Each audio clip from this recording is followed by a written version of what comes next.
Okay. Sorry about that, YouTube. This is the same. I don't know what happened, but okay. I don't know what that was. I don't think anyone was seeing it, but I had to restart something. That was weird. Yeah, sorry about that. Very odd. Hello again, Phil.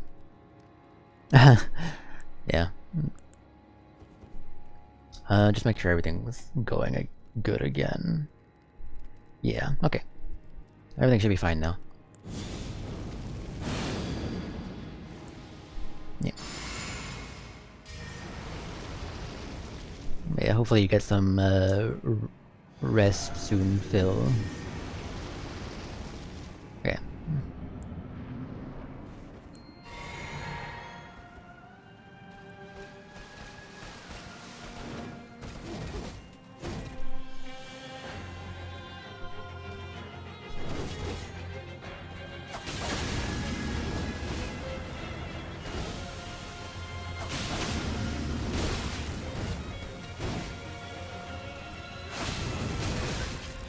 My game really does not want me to run, apparently. I'm not trying to do that. Random, just standing still, heavy attack there.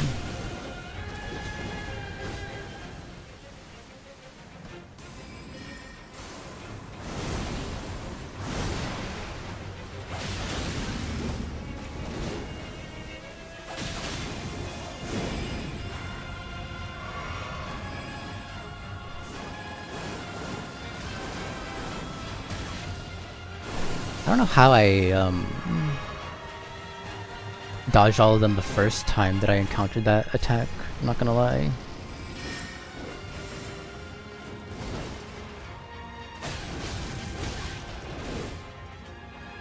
Can't seem to replicate it though, whatever I did.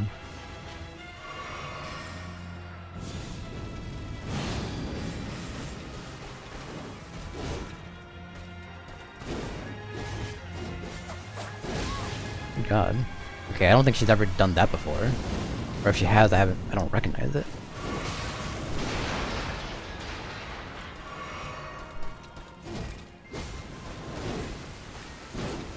Two, three.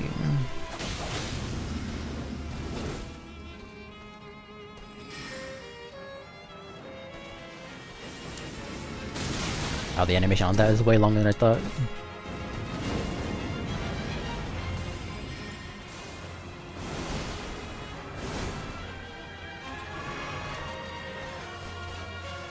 Yeah, thought that was gonna run out soon.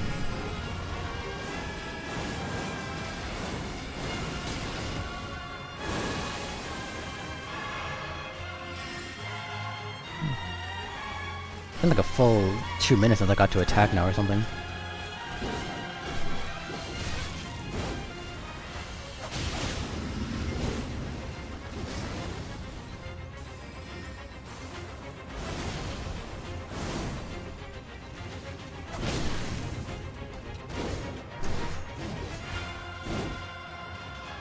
Come on.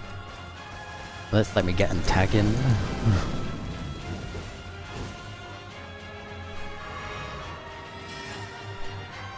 My blood flame then is gonna stop soon.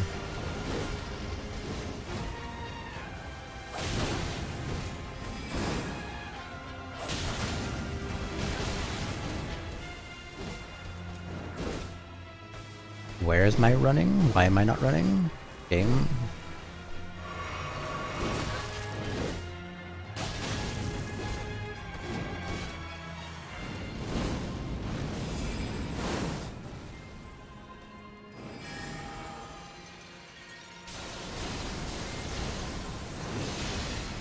Okay. Doesn't do that as often as I thought she would, to be honest.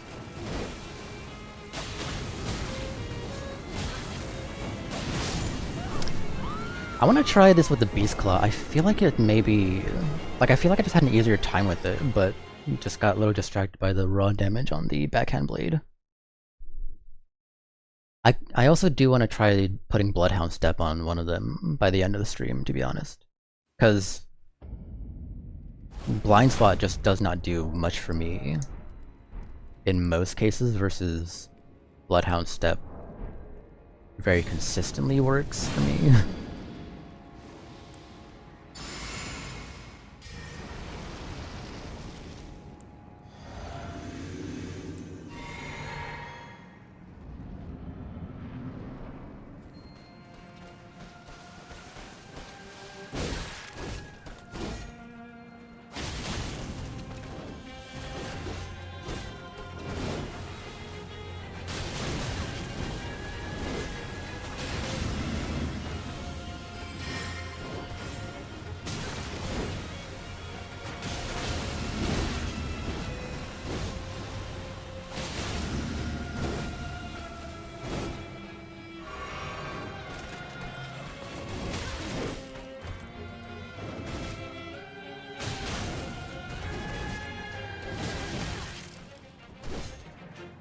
Move very strangely.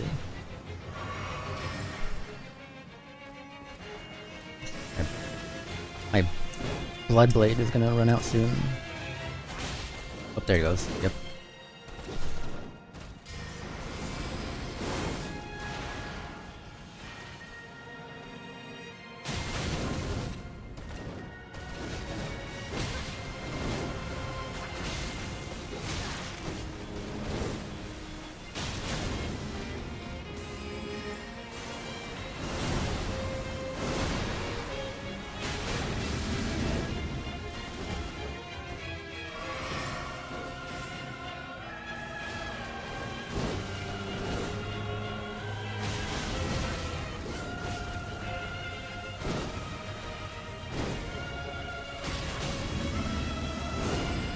Okay.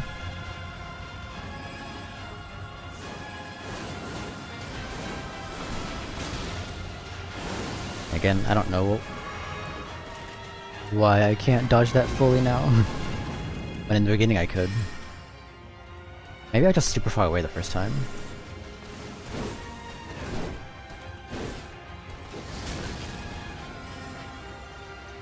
Oh, interesting.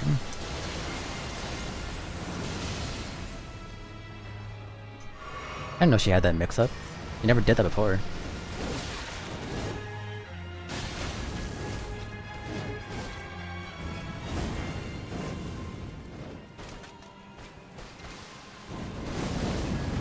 One, two.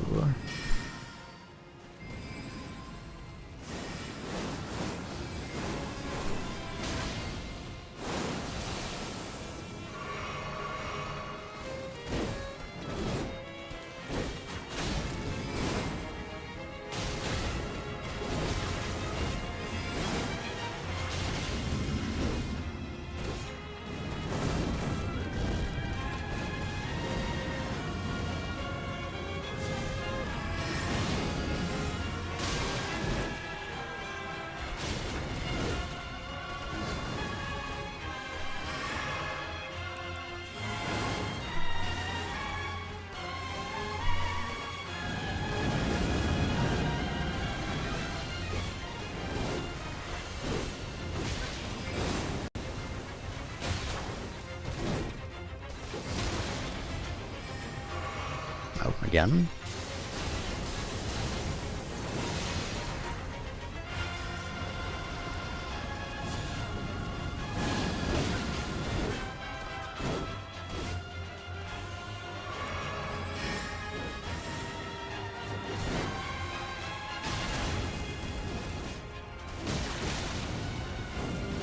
Oh, okay. Do I like... I'm a little bit more comfortable with Beast, the Beast Claws. But it also is just less damage. So I don't really know. I don't really know what I want to do. Maybe I'll just go... Maybe I'll just go put a Bloodhound Step on this, because I feel like that would just... Of everything that I could do right now, I feel like that would be the thing. Wait, do I even need to leave this place to do that? I don't think so.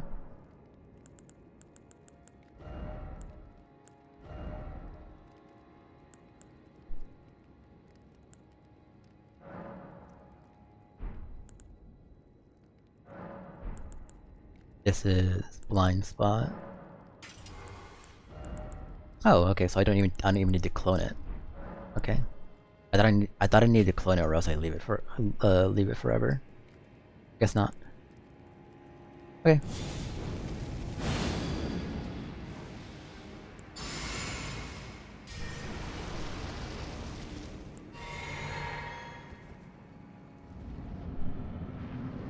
Here we go.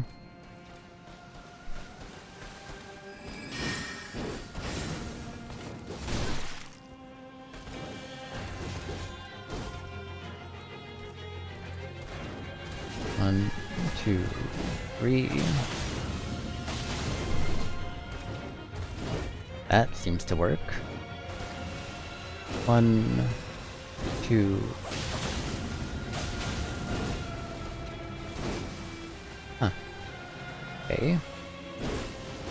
One, two, three.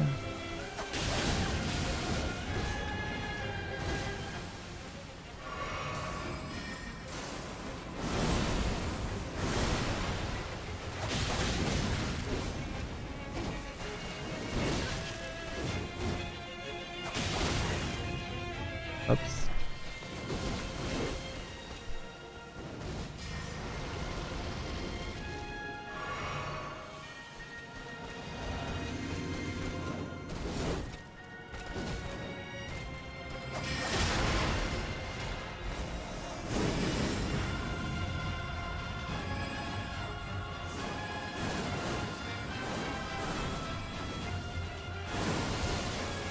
Okay.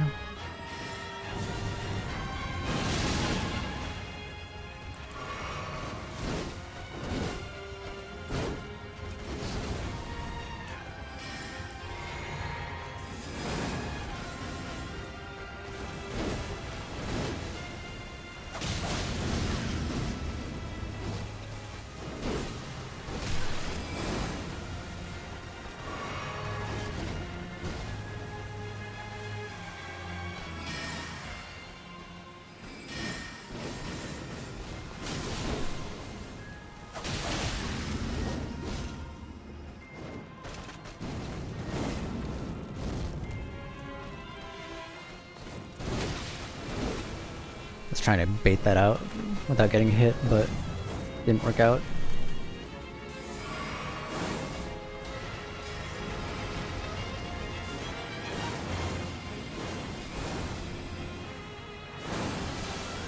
Okay.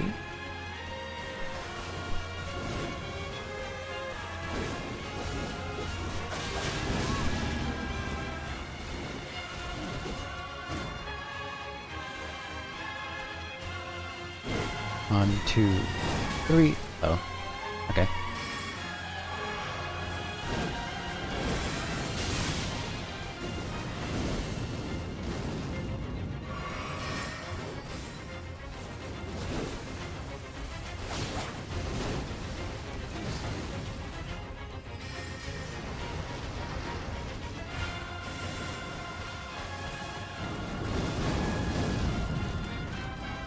One, two, three.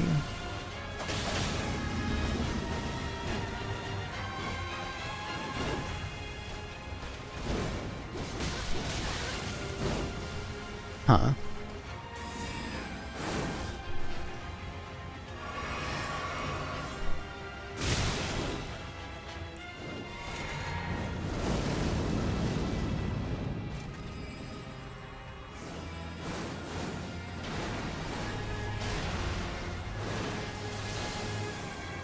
And that covers the entire arena, huh? Okay. One, two, three.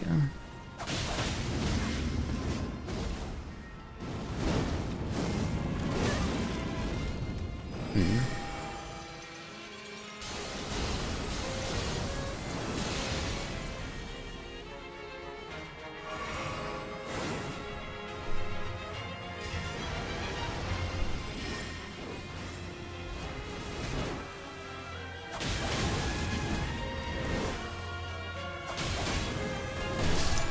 Ooh. Apparently my bloodhound step didn't want to go off there. I mean, the immediate improvement though we got from trying it though, this can't be ignored. Hey Lethal, how are you?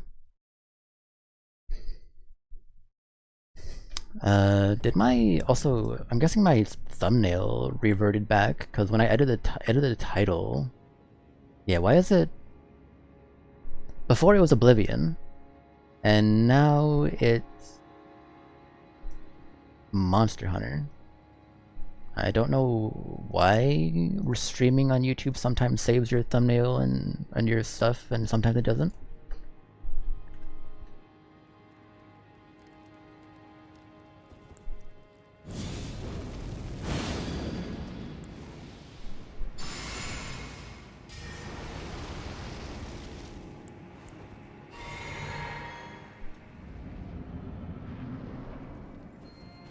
There you go. Okay.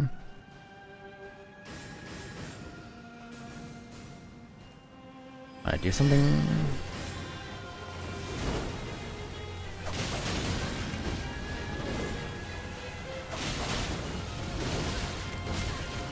Okay. Very poor time to lag.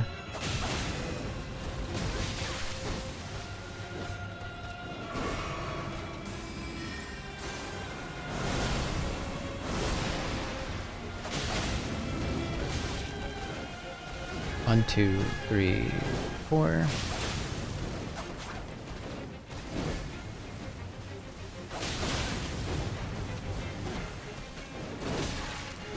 Man, that range.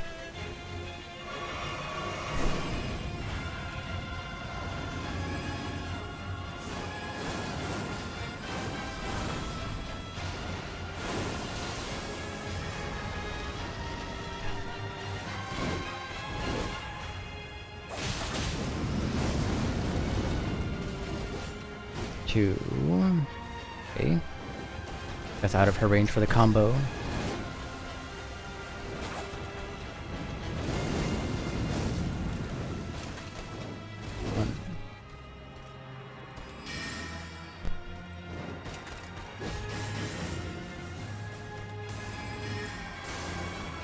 One, two.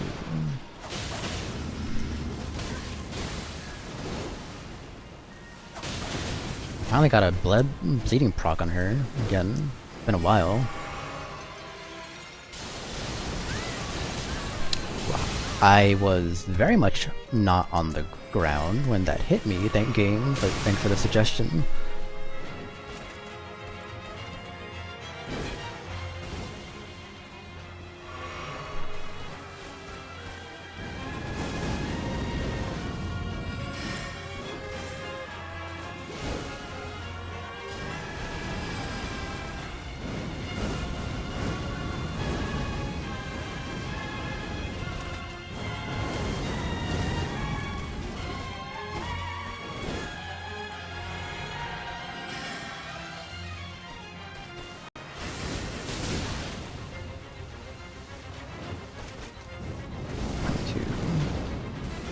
Four, five.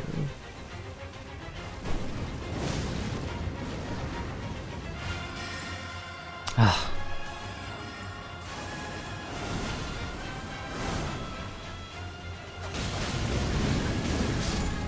Okay. Apparently can't run into that. I don't understand how I got hit by the falling moon. To be honest, I'd have to look at that later because I definitely was not on the floor when that hit me. It's not when I saw it, to be honest.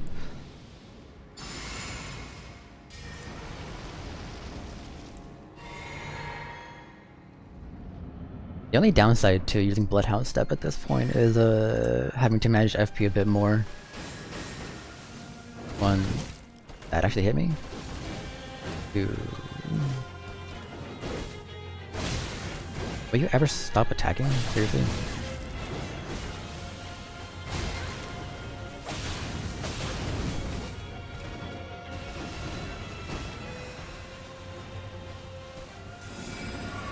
Of course that happens right as I...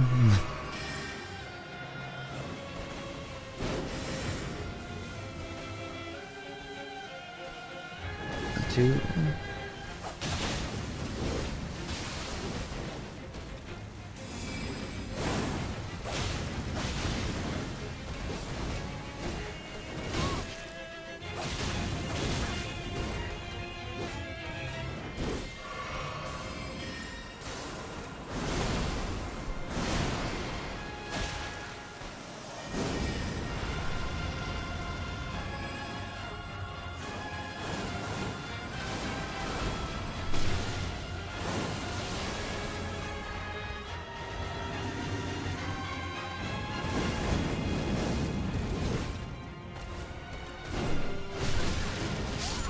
Jeez. Okay. I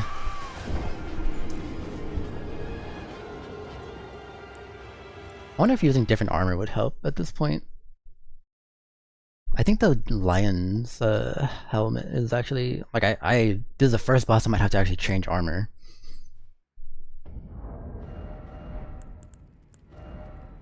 Lion helmet might work.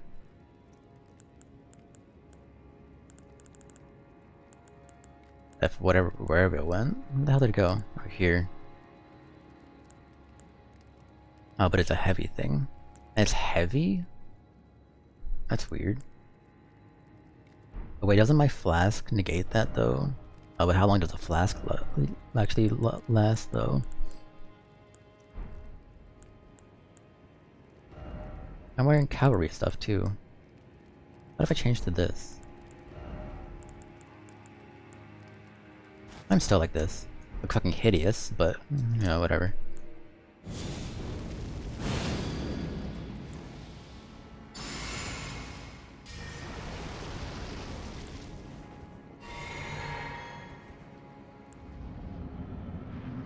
I can see my side of my own head.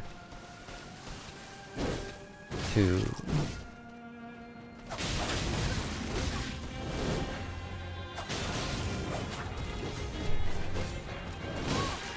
Could not tell what was going on there.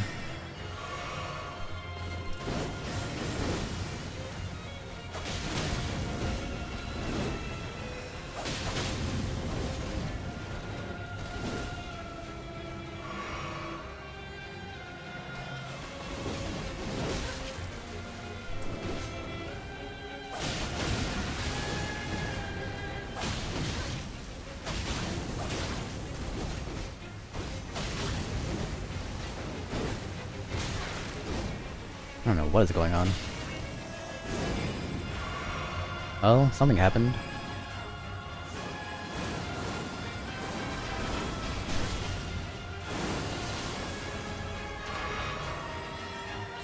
Whoops.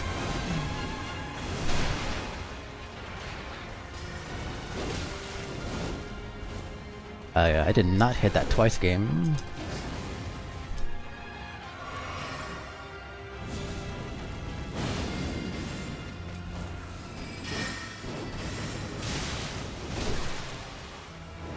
Okay. Something weird is going on. Yeah, that I hit Bloodstone I can't say the fucking thing anymore. Bloodhound step twice somehow. When I hit it once, I don't know. I don't know what's going on anymore.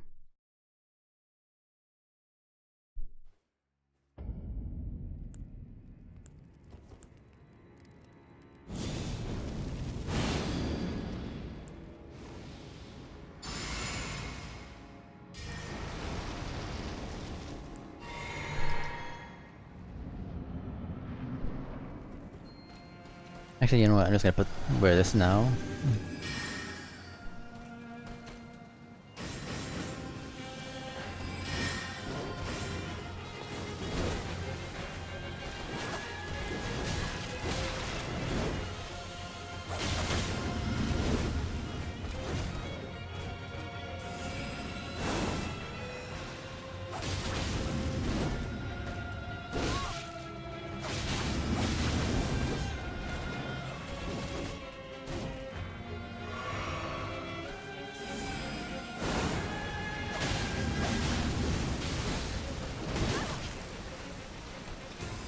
A very crazy reach.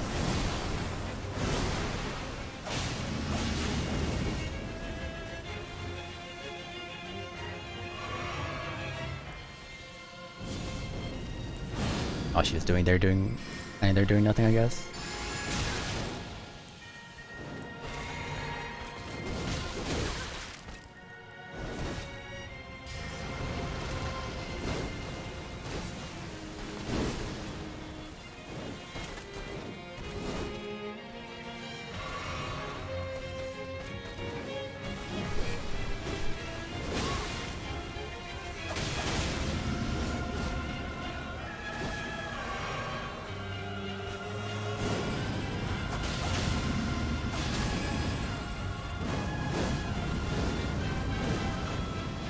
Okay.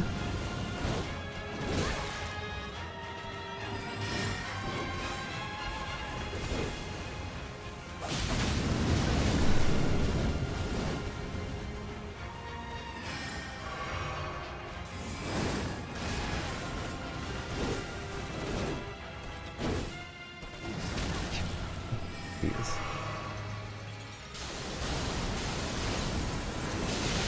What the fuck was that? Where did the second one go?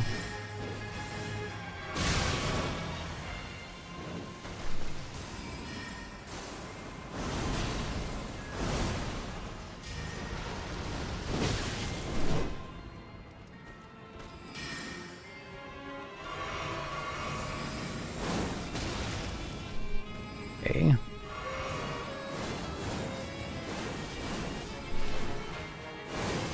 Okay. A dodge into Bloodhound Step, not the other way around, I guess.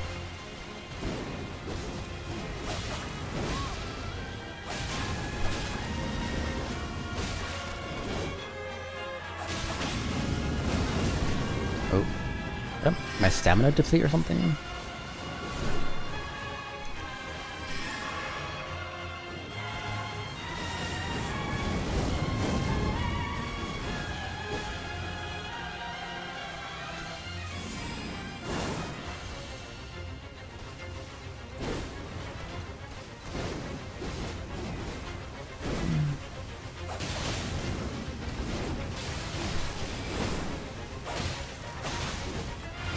Okay, that is very unfortunate. That is a pixel of health, dude. Oy.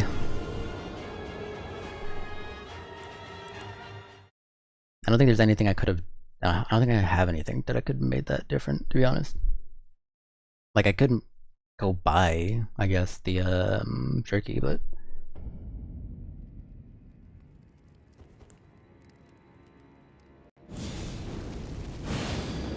I wish I had a mod to see the exact percentage of health, because that would have been really interesting to see what that was at.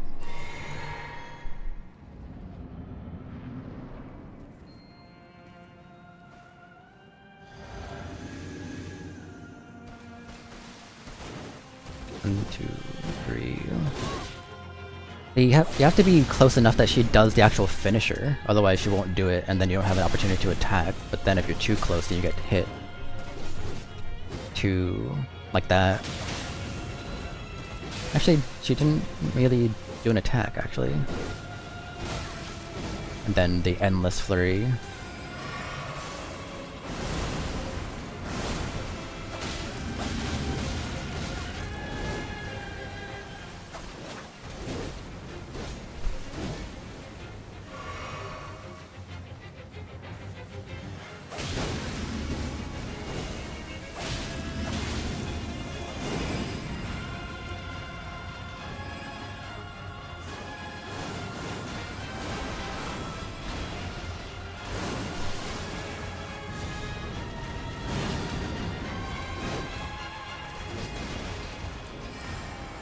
Oh, okay.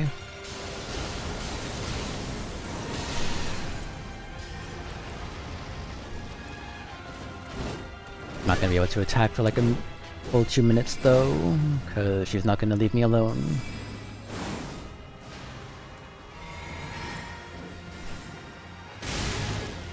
Okay, well. Stupid lantern.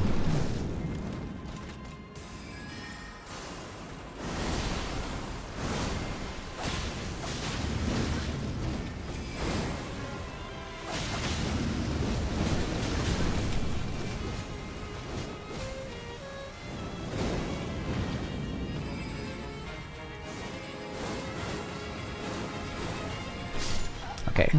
Apparently, apparently Bloodhound step after a roll doesn't always work. Maybe I was just too far away at that time. Not sure. Or too close that time.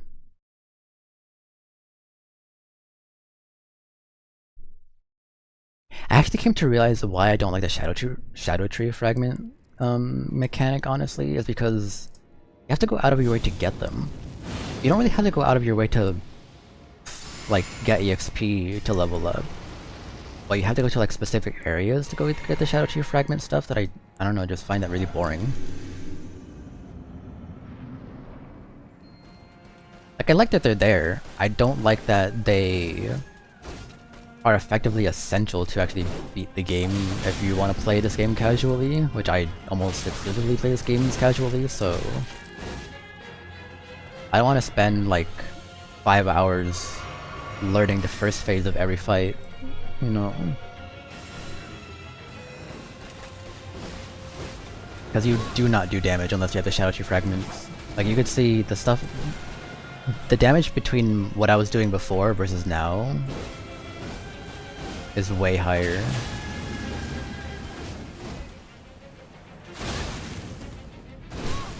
Okay.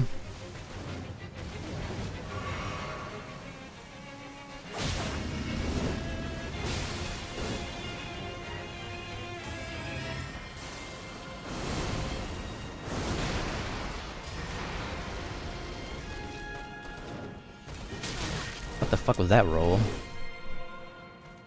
I didn't even know we're that close to the wall.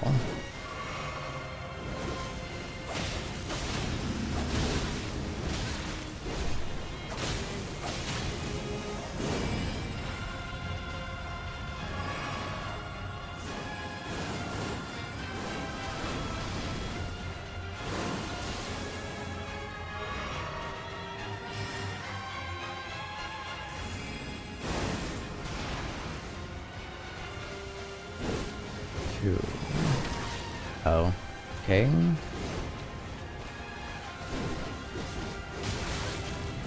Yeah, endless.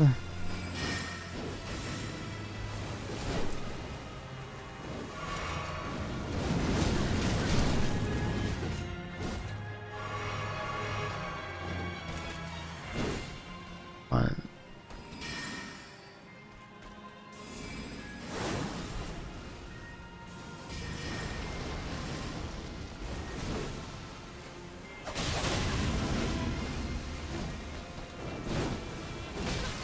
Endless.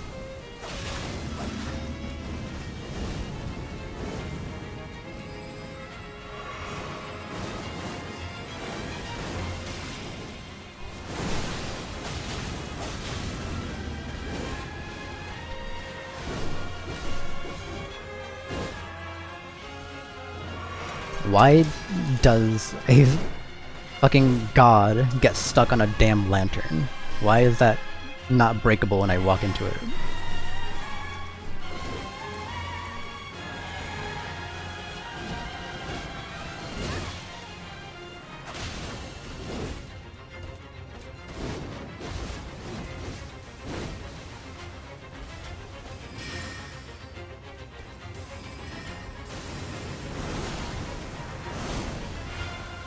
My Blood Flame Blade is out again.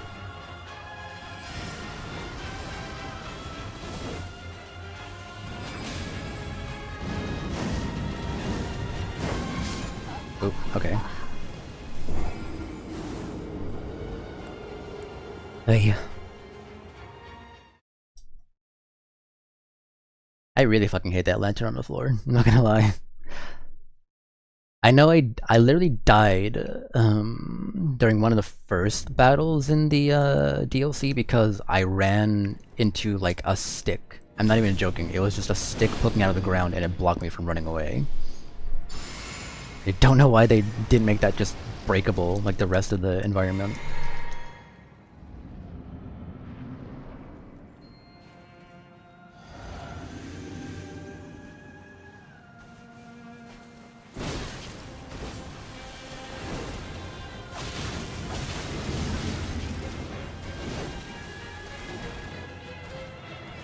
I think after this fight I'm gonna switch to a Raptor Claws again. Cause I swear Raptor Claws are just better in every way than the weapons that I chose. Kinda feel like I fucked myself over choosing the weapons that I did. I did not think they would be this hard to use.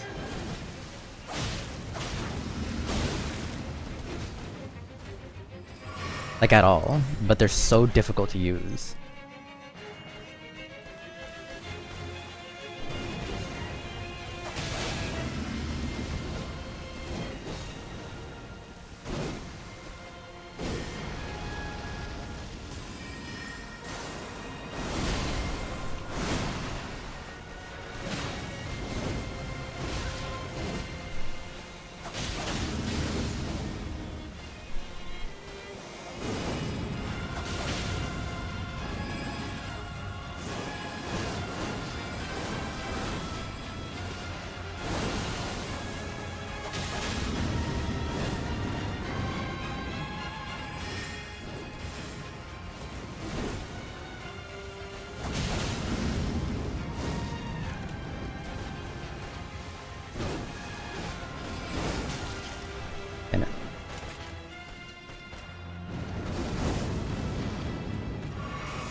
Okay.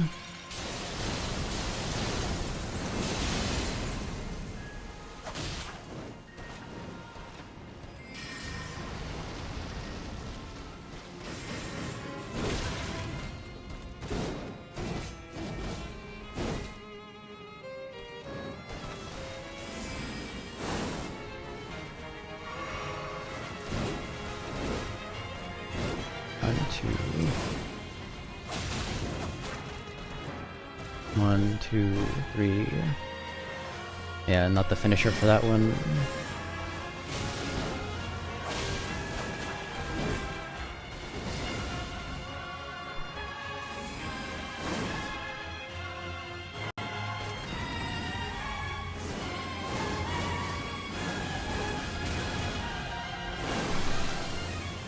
Close.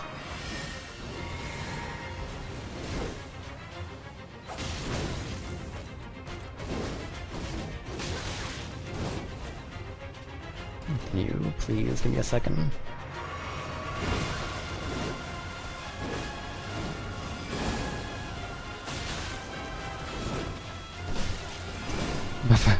Camera, you're really not helping.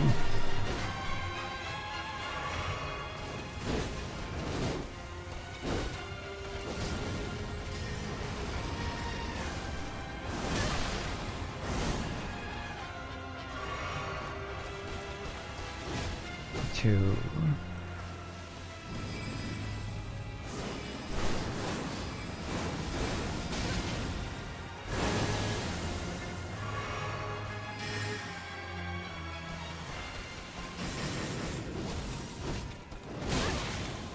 I.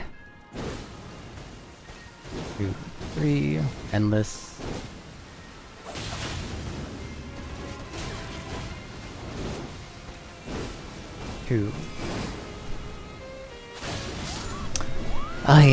Again, the game did not want me to run. That would have been over if it let me run. Whatever, I'll switch to Raptor Talons.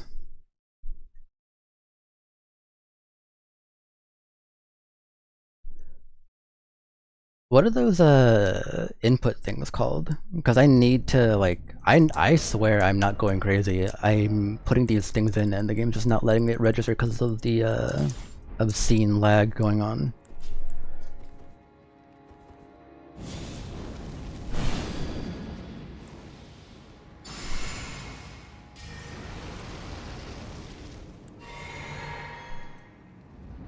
I need to have my controller inputs being monitored.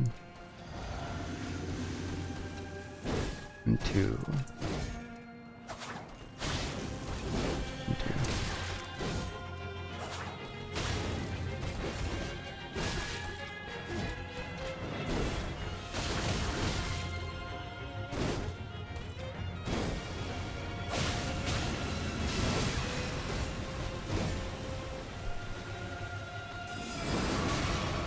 Okay. On.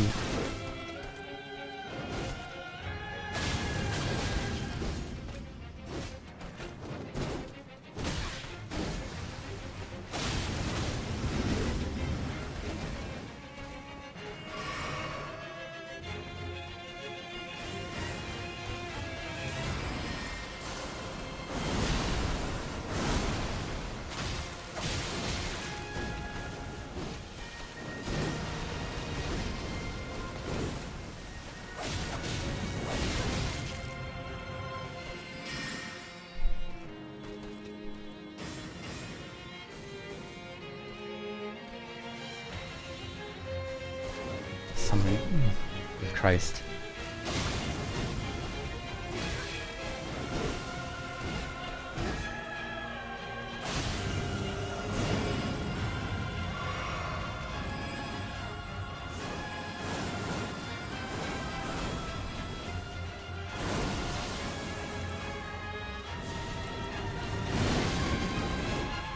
Maybe don't go into a corner.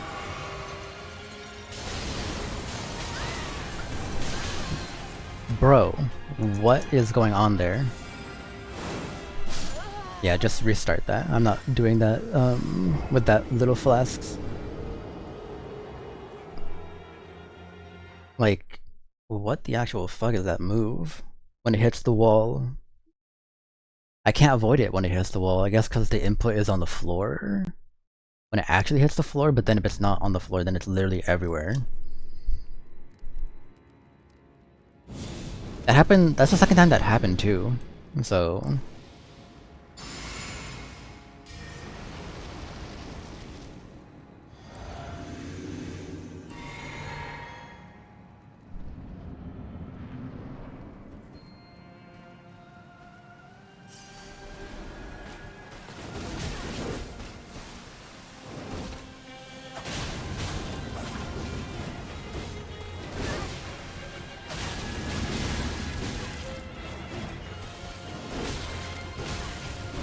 You need to stop having so much range.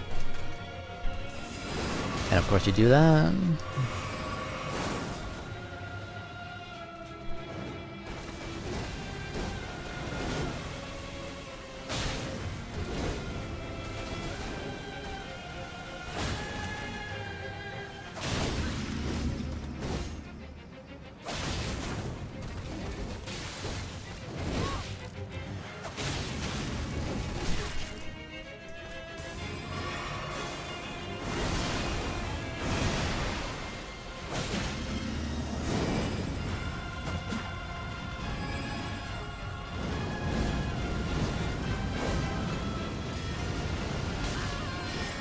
Bro, a pillar spawned underneath me? Seriously? Does that always happen and I just didn't notice that until now?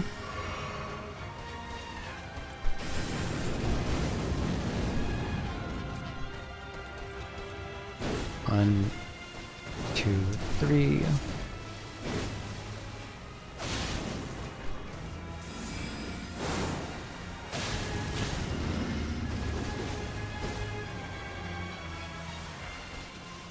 One, two.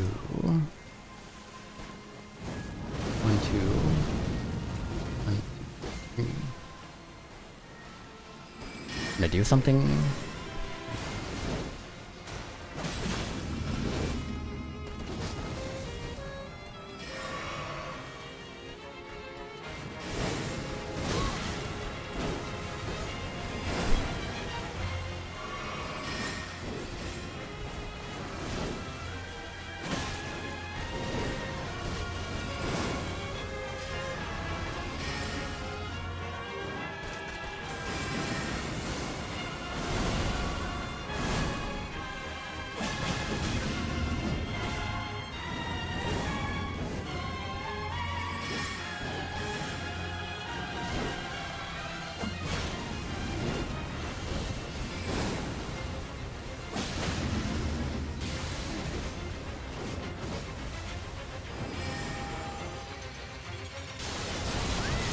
I mistimed that terribly. Okay. I'll accept that one. I won't accept the previous one.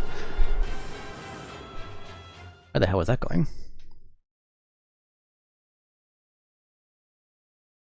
I'm starting to get a better understanding of her moveset towards the end there, though.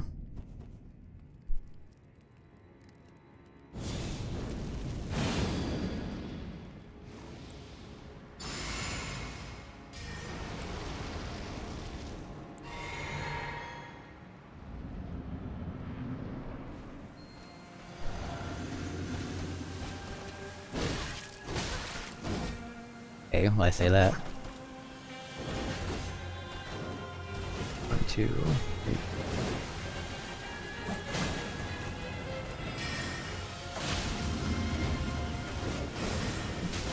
Little poke.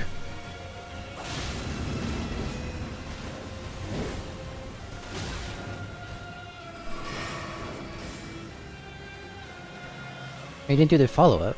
That's lame. Kinda need the follow-up.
How did that miss? How did that miss? Okay, well that one didn't.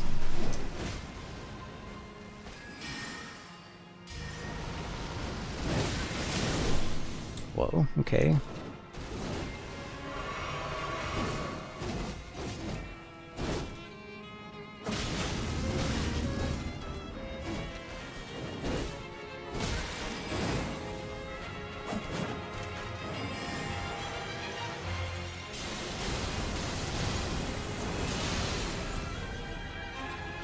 Heal, please. Thank you.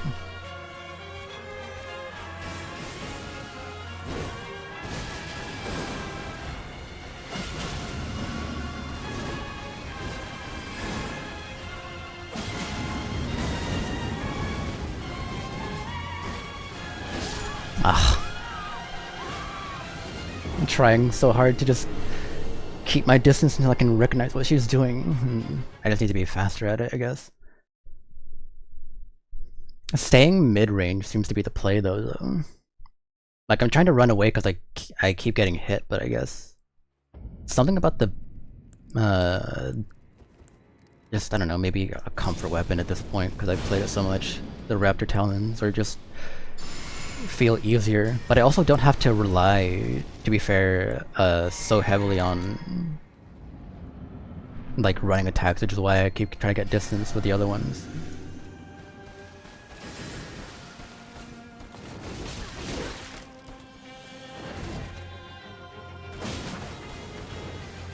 One, two, three.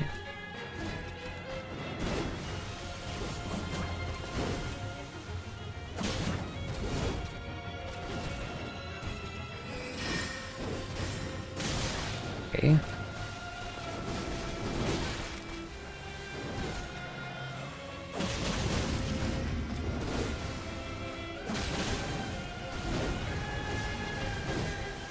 I can't attack after that. My stamina was very depleted.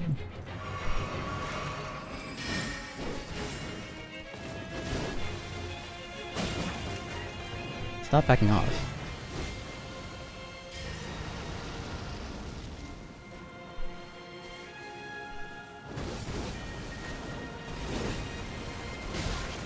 Okay.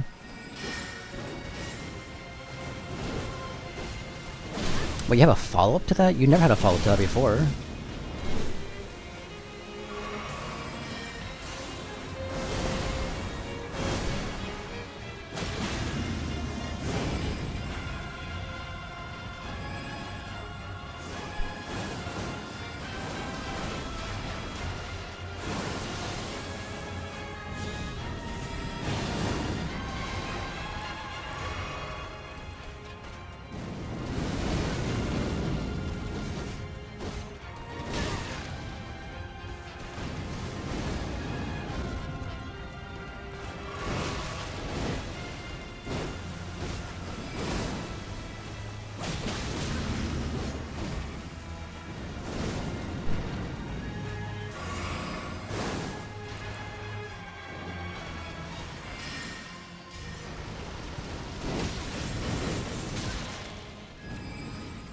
Oh god.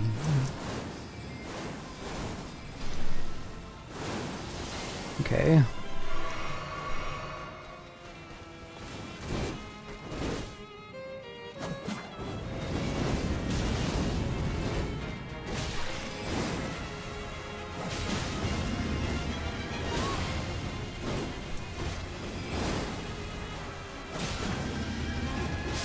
Yeah. I think just very unfortunate.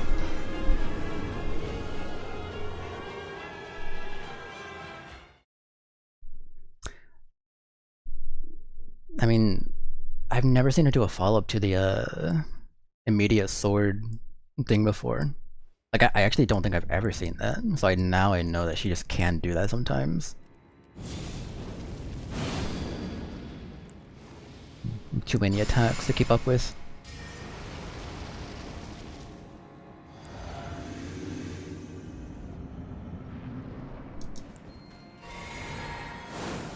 Okay.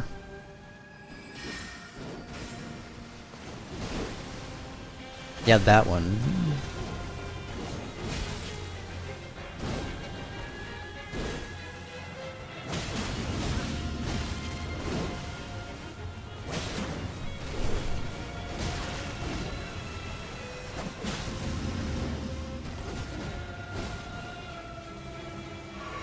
Actually, I was gonna do a follow-up to that one.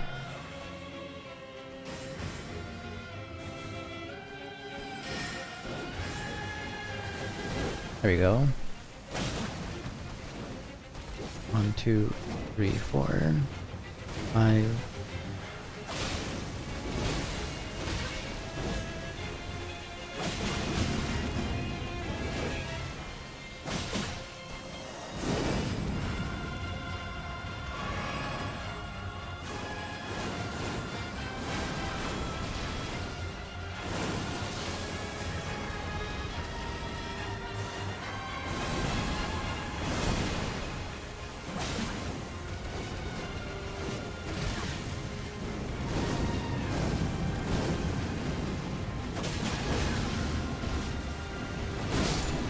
Oh, okay. I thought I was further away than that, I guess. I think maybe I can put on the bleed talisman again. I don't think I get hit by her magic all that much anymore. I'll put this back on if I need it, but what was the other one I was doing? Oh yeah, the bleed proc.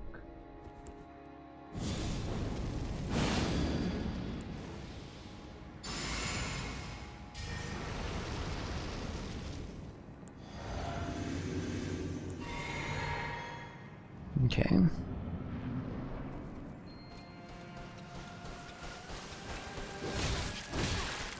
Great start. Fucking endless.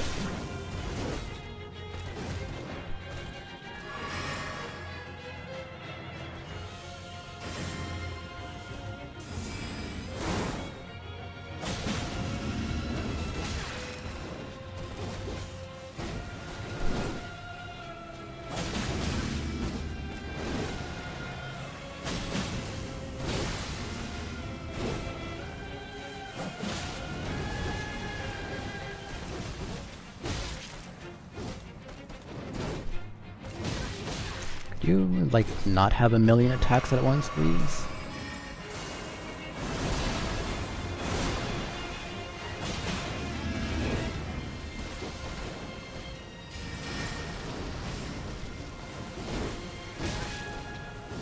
Yeah, she doesn't always have enough follow-up to that one.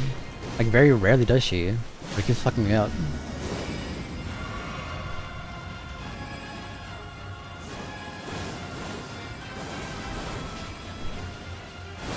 Okay. I was trying to get closer just so I can actually get an attack off during that, but...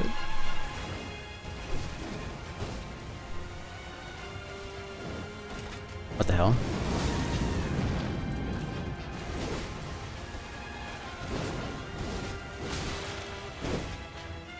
Okay.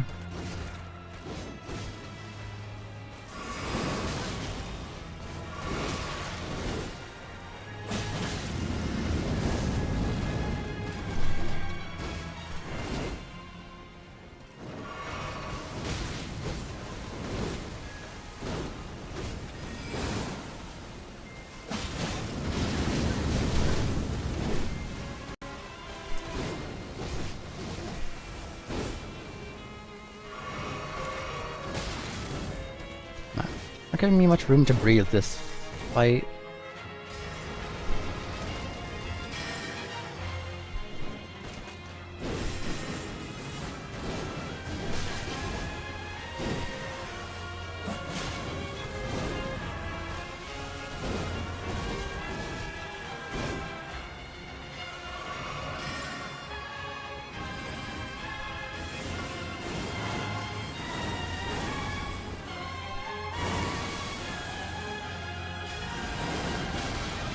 Okay. My bad for wanting hell too.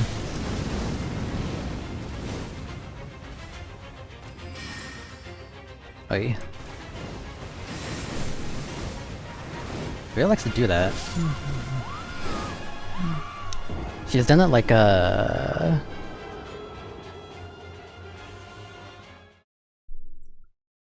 she did it like 4 or 5 times that fight, where she kept like going right up against me. She was doing that fucking anime girl thing where she was pushing her body up against me. I would appreciate it if she wasn't immediately trying to kill me after that, but...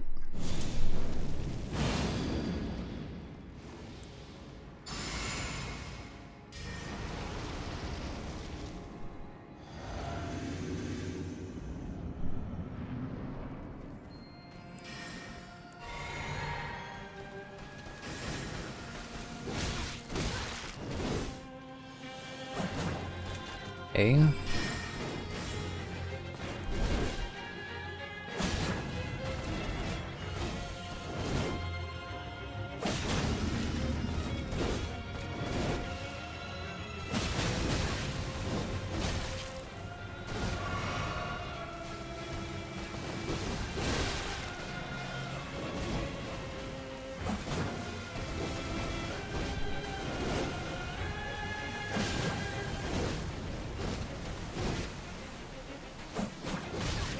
How did I miss that game?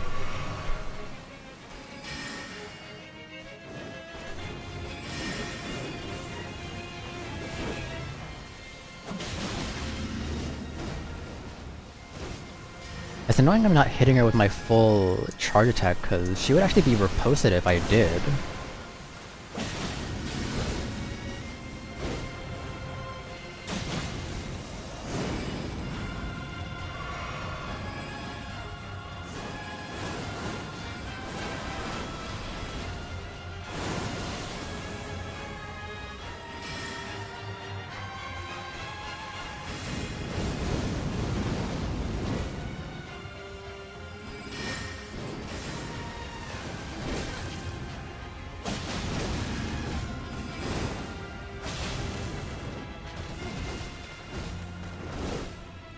Give me a second. Thank you.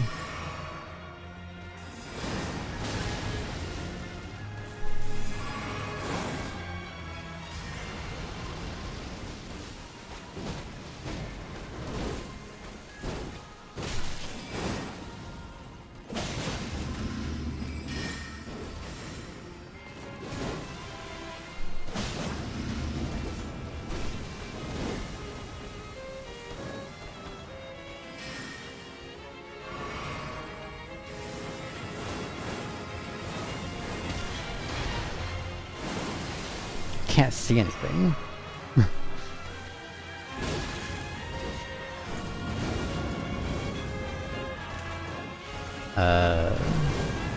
Dancing around.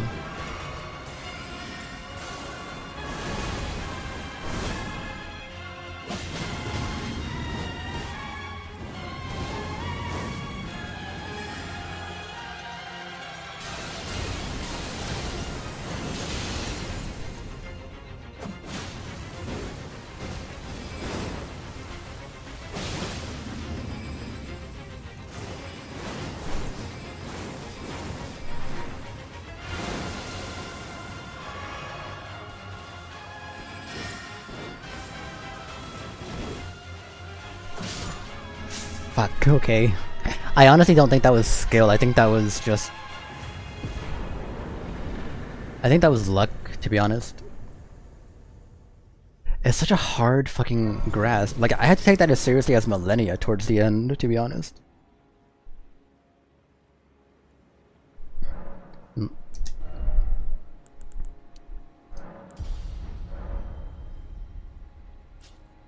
I don't even think I'm weak.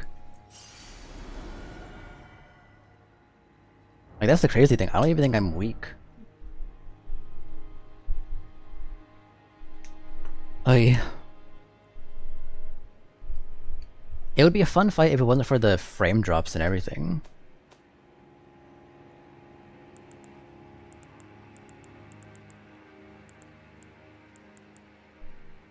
I think I also just chose very, very poor weapons. Like these, the backhand blade is cool, the claws are cool, they're not my style. I thought they would be. Oh, thank you, Teddy. Very sweet. But this is the first time in the DLC I've had to change armor, I've had to change weapons. I mean, my fighting style I guess was kind of the same, I don't know. She wouldn't let me do my charge attack though on these things. I don't know what I want to do. The whole point of me doing the DLC was that I was going to do this with different weapons, but I just, honestly, I don't like the ones I've chosen. I really don't. I don't like the ones that I went with. I kind of feel like I made a mistake. Like, I feel like I'm playing the game on like extra hard mode because I'm playing weapons that I just do not really enjoy.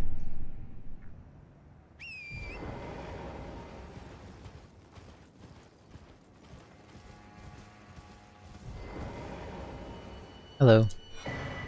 I'm finally here. What the hell is going on with that guy? Hello again. Did you meet my... They're quite the doubtless, were it not for the charm, the word. Wondering about the... True enough? Long ago, a cleansing. It's no wonder the horn sent that aside. And in this regard, the tower, they will never say it just happened to, but it's still a wretch. Wondering about the... True enough? Oh, okay, you're gonna say the same thing. It's not all lost. Because there is still a claw weapon that's like these, except they have, instead of obviously this, it has a it has throwable knives as its specialty. It's very strong. It's probably the best claw weapon in the game. He says the truth of his evident. I have to find out where to get it. I think it's towards the later part of the DLC though. Or maybe it's here.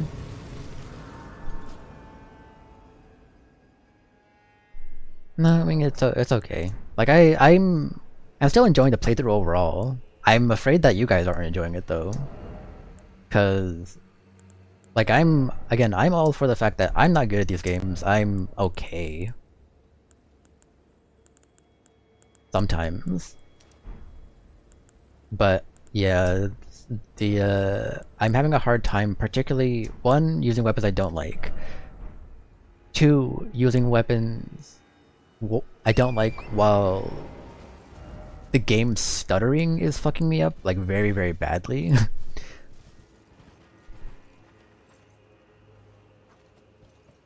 Let me look this up in 1 second.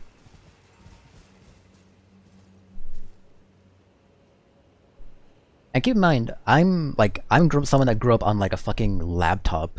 Like I was playing TF2 on a laptop with a controller on PC. That was not full screen because my computer couldn't handle it at the time. So I'm not unfamiliar with, you know, playing playing at a disadvantage, but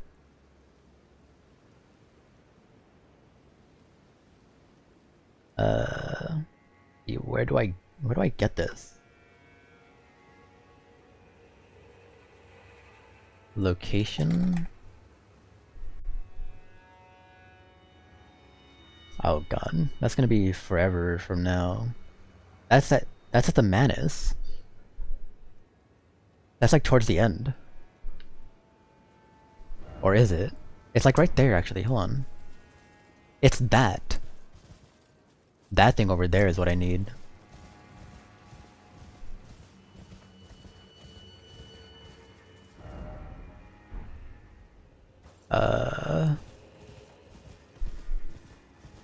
Also, where's my thing?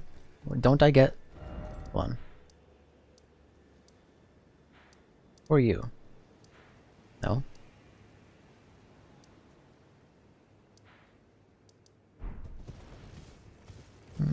Did I mess something up?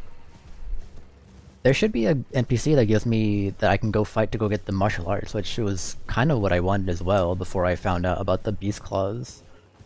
I don't think I'll be doing that either, because I saw Charlie critical using them and he didn't really seem to like them either.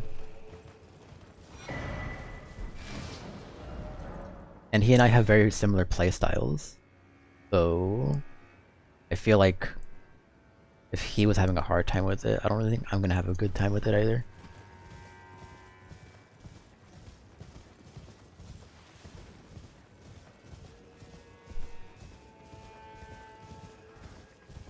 Do I collect figurines? Not really. I don't think I really collect anything other than VR chat avatars, but I've been trying to save my money because I wanna. Oh, hello.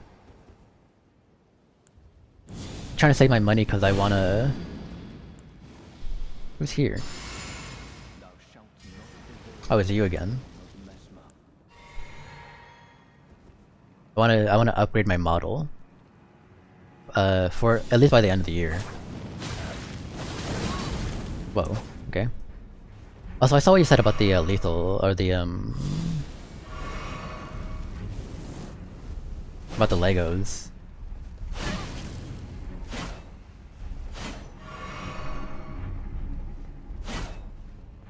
The Lego thing fell apart, you said? I'm trying to like read exactly what you said was trying to fight this guy.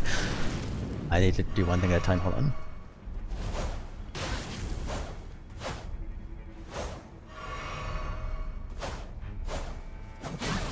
Okay.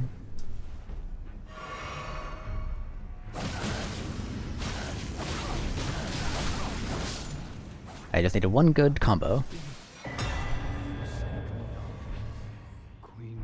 Kinda got destroyed, didn't he? My grace.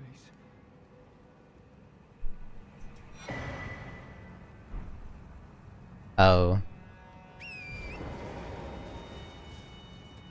I like to do a Lego building stream, although I haven't built Legos in so long. I haven't even touched a Lego since I was like, I don't know, probably a teenager.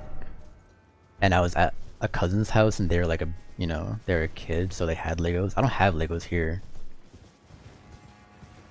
And Lego building stream would be kind of fun. To watch an idiot that doesn't know how to build anything try and build something. I don't know if that would be entertaining for people.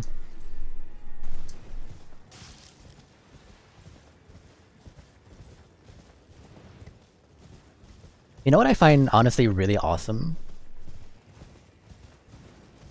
I love that like as a kids, I think we all had the idea that like kids do kids things and adults do adults things, and you know, there's no crossover at all. And now it's just like, yeah, adults do things that are usually designed for kids, but they still do them, and that's cool. I honestly really like that. I like that that culture like has shifted, you know?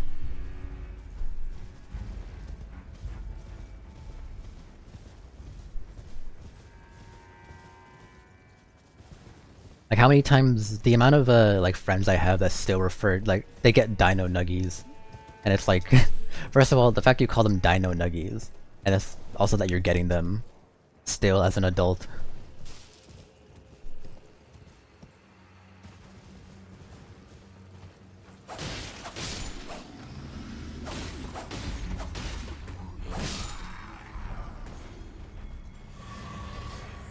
That could be a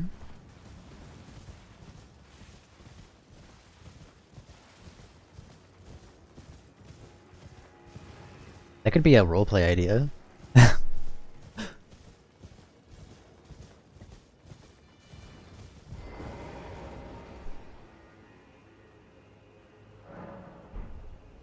Oh, the I have a shadow tree blessing thing. Cool.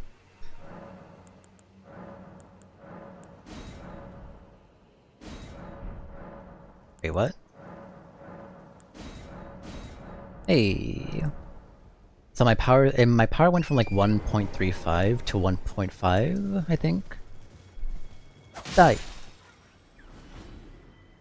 I'll be honest, I don't know how much more damage that was because I wasn't paying attention to it before, but I'm gonna guess that it's better.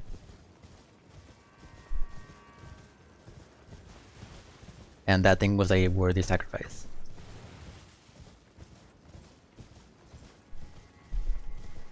Yeah, we shouldn't be ashamed of that kind of stuff. I don't see how it's like a... I just don't understand why that mentality was ever a thing. It's like... Because it was adults designing them too, so it's like adults had to find them enjoyable enough to think that a kid was gonna would enjoy it, right? At least that's how I think about it. Yeah. I probably have some stuff that I wouldn't have ever had thrown away. Whoa.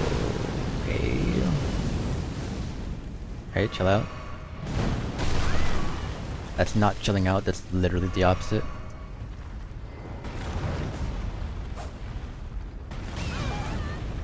Ow.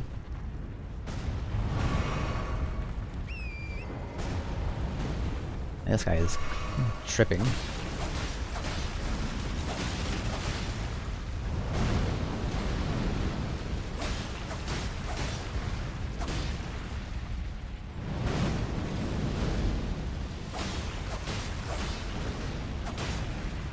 I haven't had dino nuggets in so long. But I'm also on a diet. Around this time last year was when I started bulking from 130 to 160.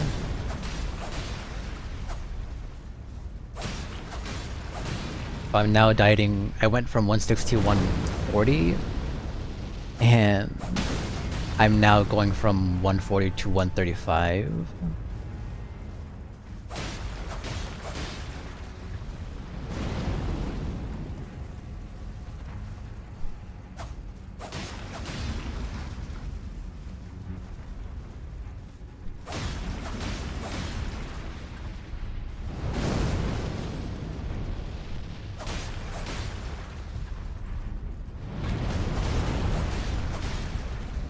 You generally can't afford to diet? I would... what are you buying that, what are you buying that, you think, dieting is, like, more expensive? Cause I, like, I thought that dieting is actually less expensive if you, depending on what you get. Whoa, okay.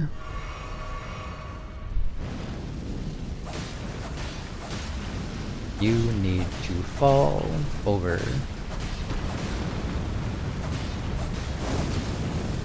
Okay, you are not falling over. Oh, it follows me, that's why. That's why it was coming at me.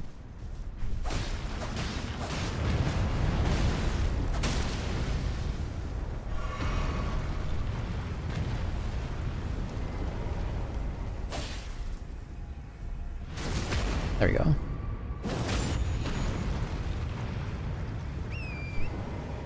Meat market.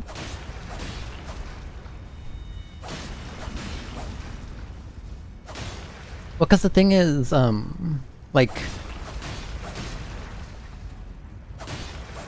and I don't know, like in my area, I don't think my area is cheap necessarily. I'm pretty sure I live in one of the more expensive parts of the U.S. So, oh, that's a one shot. Okay, so I spend, I think, if I think about it, it's like $10 average, or it's $10 average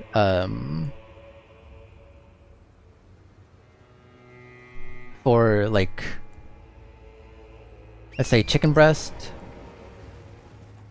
ground beef, ground turkey, like per is what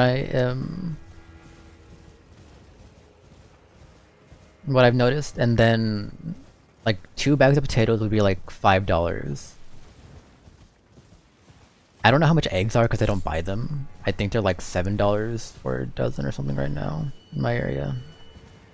I could be wrong, I don't know.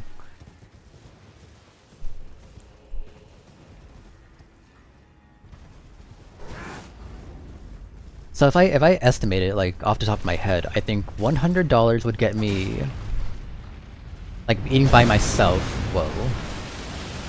Eating by myself, you know, assuming I'm not cooking for anybody in my family. $100 gets me about 2 weeks of food. Because one of those packs of meat, whatever they would be, like chicken breast, would last 2 meals. Same with like the potatoes. The potatoes would if I use like 6 of them, right? And a single bag has, let's say a couple dozen.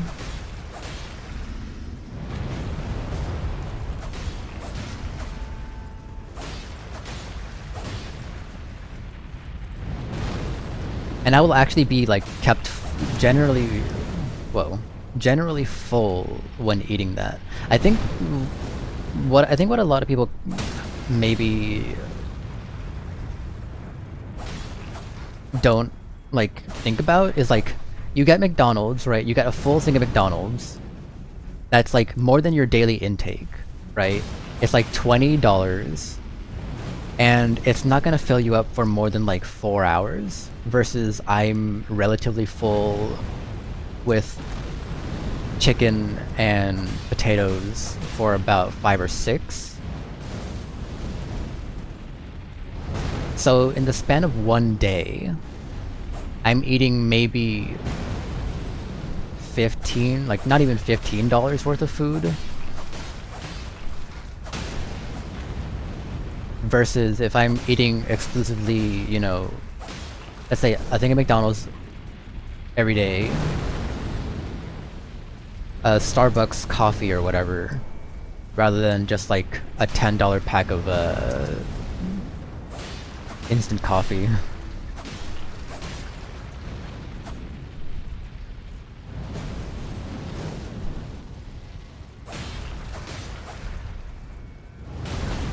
Ow.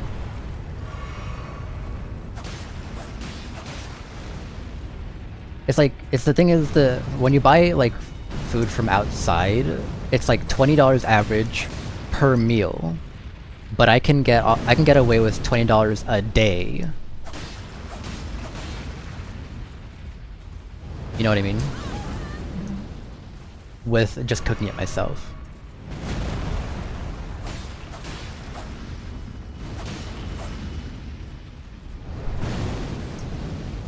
I think that's a fair estimate. Yeah, like $15 to $20 per meal if buying exclusively for like fast food and stuff. Versus I'm spending like $15 to $20 for every meal I have that day. or like all 3 meals they have that day. This guy's some like flame golem. He's like a walking furnace. He's like has a bunch of dead bodies. But like the you can see hands and stuff, like the dead bodies clamoring out from inside of him.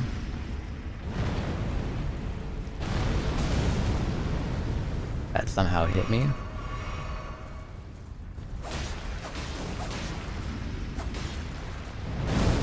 Yeah, it obviously gets more tricky when you need like pain medication and stuff.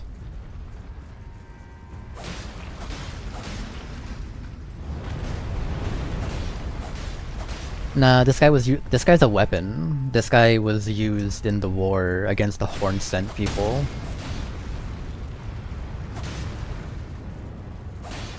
He would like grab people and stuff them inside themselves and then burn them alive.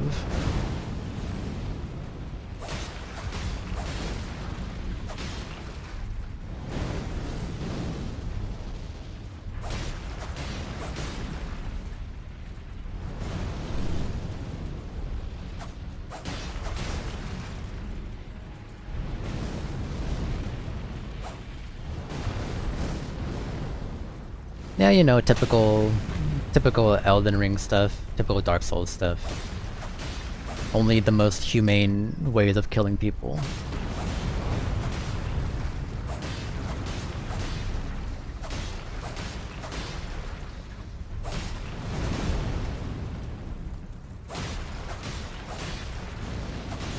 Funnily, I still prefer these guys to fighting dragons in this game.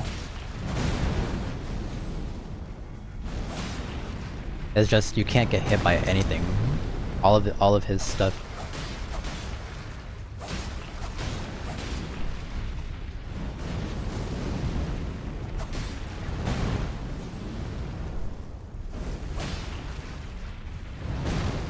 All of his stuff one-shots, basically.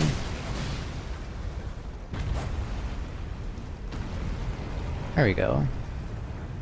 Goodbye.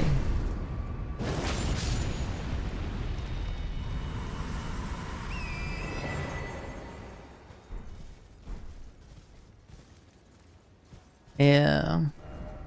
That's kind of interesting the way they decided to make him, to be honest.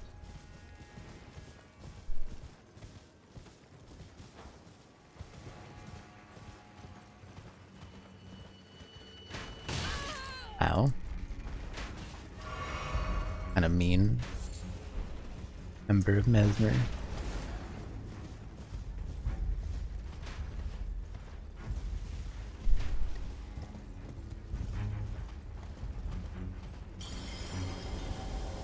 There you go.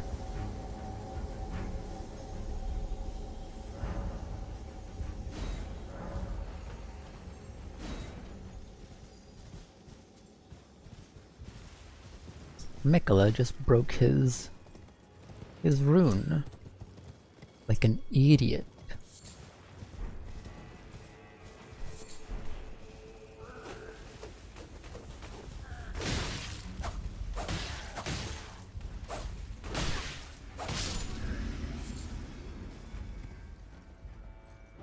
Okay. Let's go back here.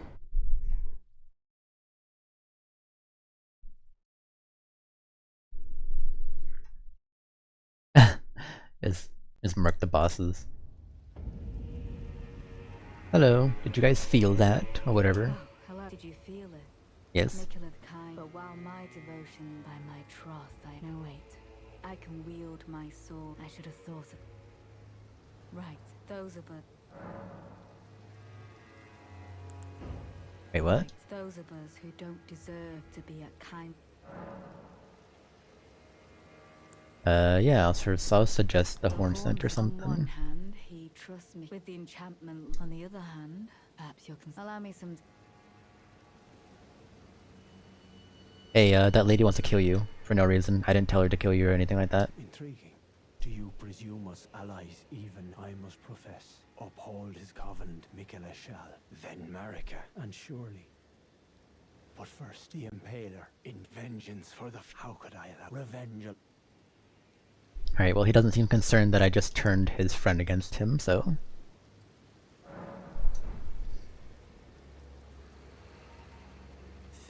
to hint lest you think lest you. Why am I not getting the thing to go get to? Allow me. Okay, well. You know nothing about the FromSoft games lore? Oh. Oh. I don't know if I messed that up. It's not like I'm gonna use those things anyway, but... It took me long. I believe it wiser if he were to point at vengeance and one day kindly make, even if he is lineage. Okay, well. I believe he never played. He must have. Yeah, she's gonna go kill him now or something. Or try to. There was a... Is it over here? Where's my thing? There should be like a thing that tells me to go, like, looking for someone. There's a map somewhere. Hello? Is it not here? No, it's not here. I don't know. Did I do something out of order? Maybe. I think this is my biggest complaint about the FromSoft games sometimes, is that if you don't do things perfectly, then you don't get to experience something. And it's like, I don't know how you would do things perfectly without a guide sometimes.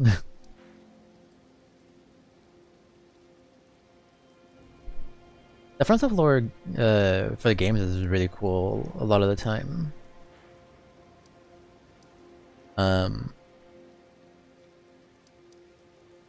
It's extremely confusing, though.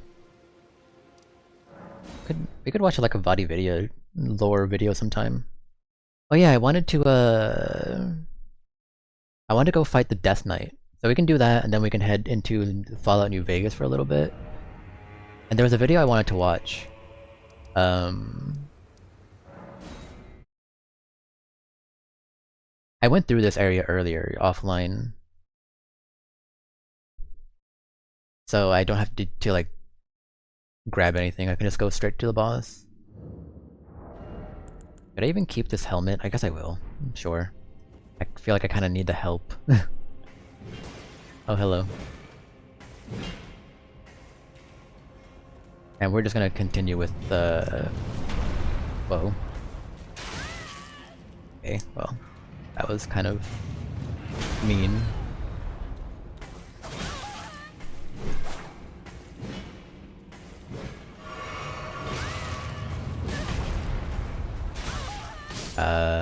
Oh, that went well. I did not see that guy. Wait, how did that thing came down and crushed? How did he survive that?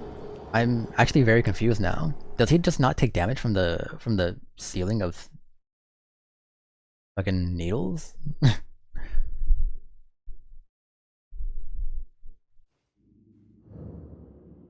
I have no idea why that guy did not get hurt there. So you need to fuck off.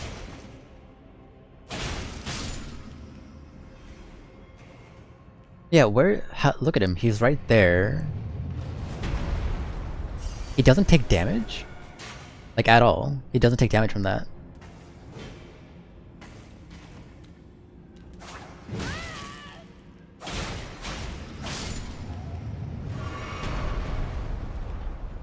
What the hell makes a statue impenetrable?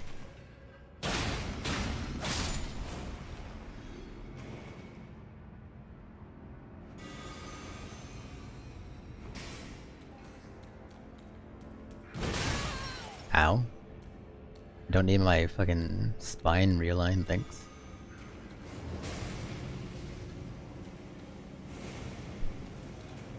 Oh my god. These sections of the game are still as cringe as ever.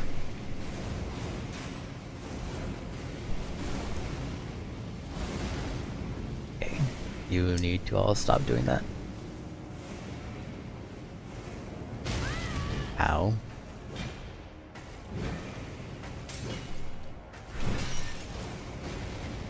Why are there so many of you, and why are you all attacking at once? Jesus Christ.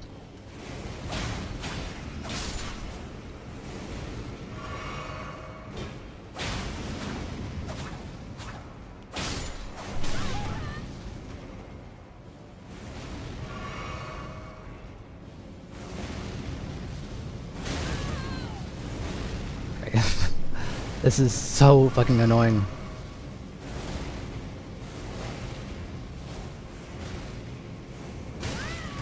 Seriously?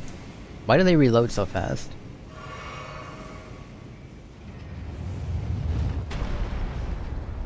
Whoa.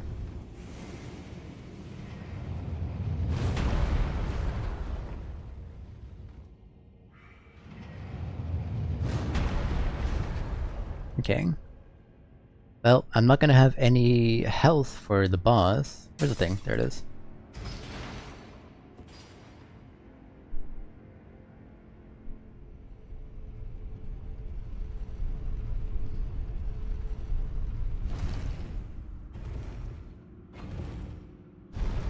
Oh.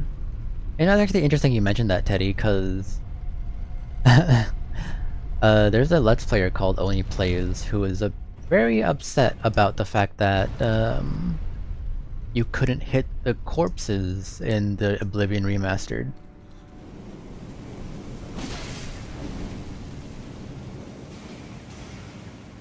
And I'm guessing that might be why, because you could just hit the corpses and then just level up your weapons and stuff that way.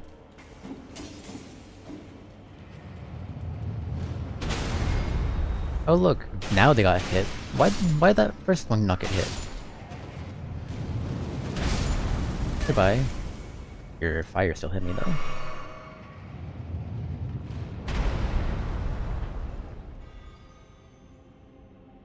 Oh yeah, that's kind of mean.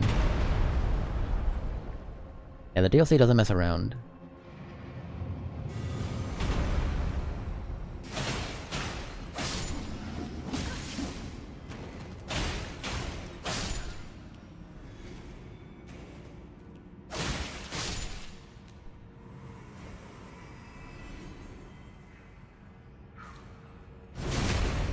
Ooh.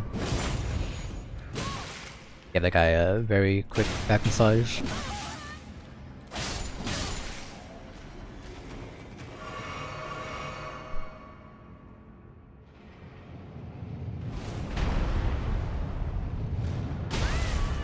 Ow.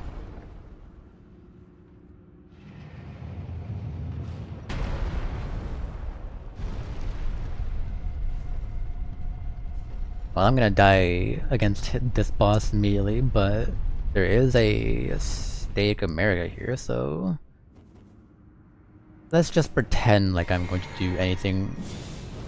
Let's see what happens.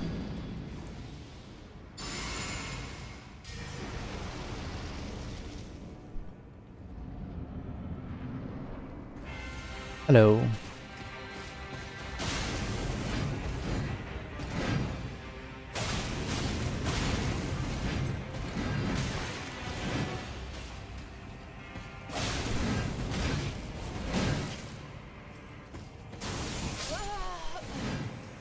Okay. Well, that was expected. I do pretty decent damage now, though. I tried this offline just to see how hard it would be, and I was not doing anything.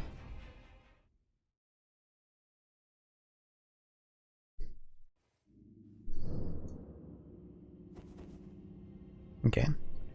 Let's try this again with actual health this time.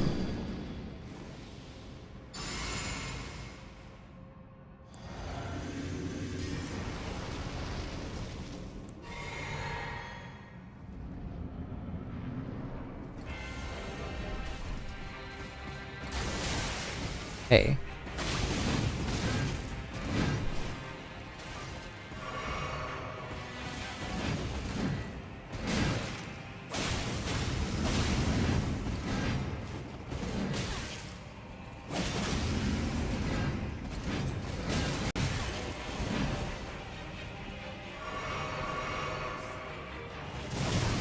Okay. Oh. Right. You forgot about that. Well, let's hope they never do that again.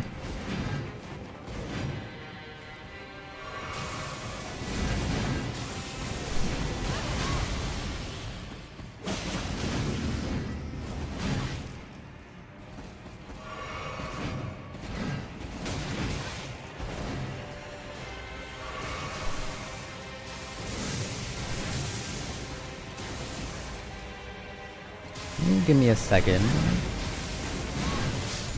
That is not what I was asking for. Hello.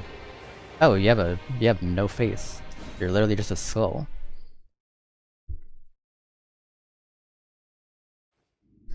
This dude is kind of cool. I wish I could use his weapons, but I think they're strength based. And the claws were strength based, which is why he wasn't really doing much damage with them.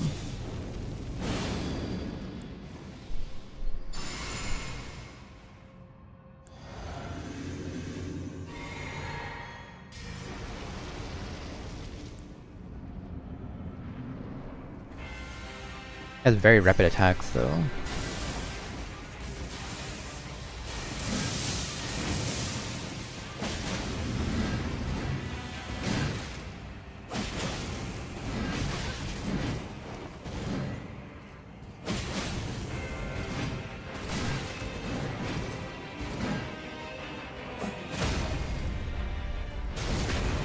And that's what I was trying to do with the moon lady.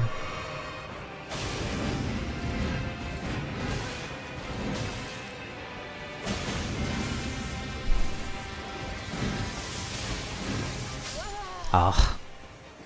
Okay, well I stopped him from going into second phase. That's interesting. Whatever was going on there. I wonder if I can get his armor.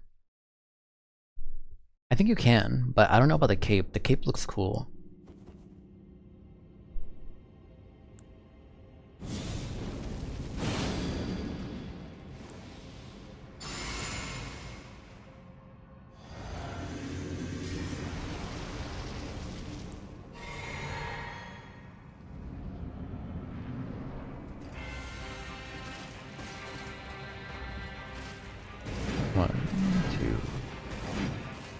Three. 1, 2, 3. 1, 2, 3, 4. Okay.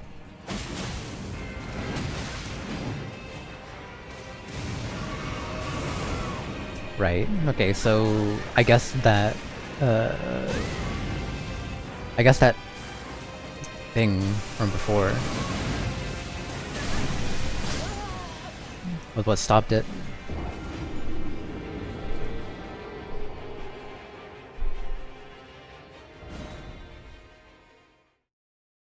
Like a cape made of fog or something, or like death. I guess it's like death fog,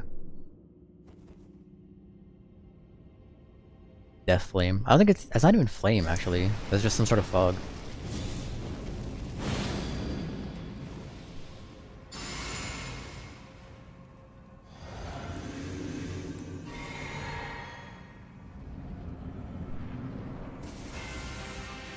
Oh, okay. That's how we start it this time. 1, 2, 3. 1, 2. Oh, okay. Thank you for that. 2.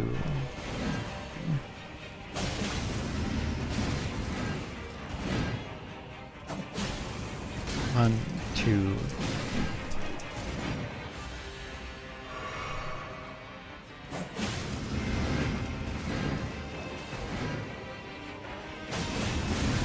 Oop.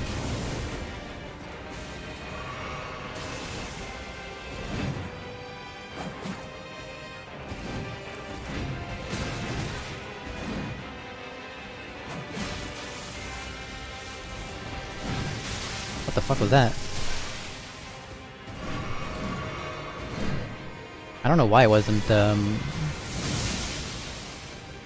Also, I just realized, this guy isn't bleeding.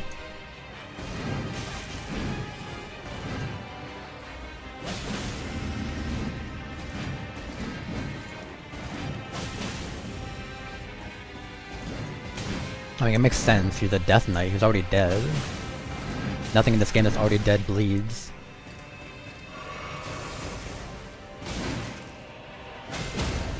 There you go.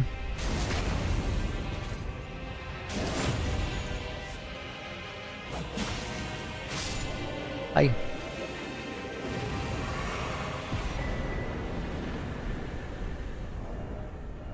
Yeah, I don't think I can use that, can I?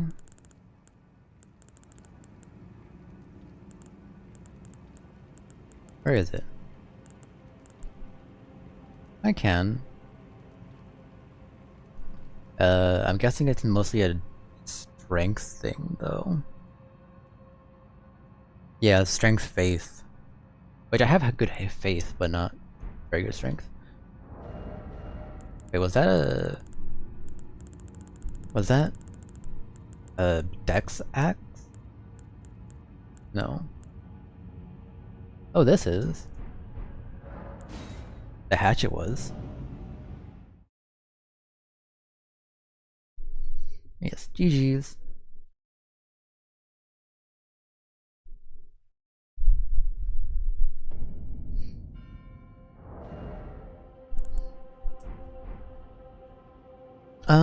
Okay.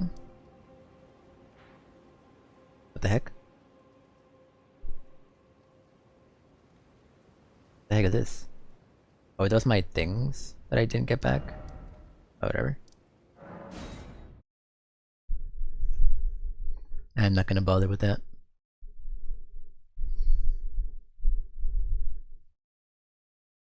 I mean, they were 0, weren't they? I'm pretty sure they're at 0.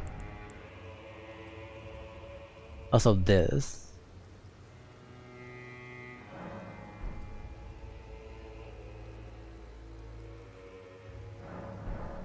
What use this? That didn't really give us anything, did it?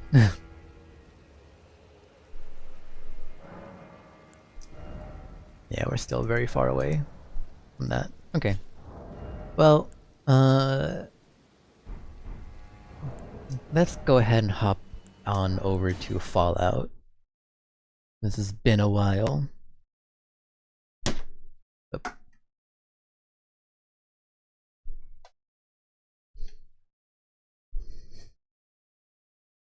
And do that instead.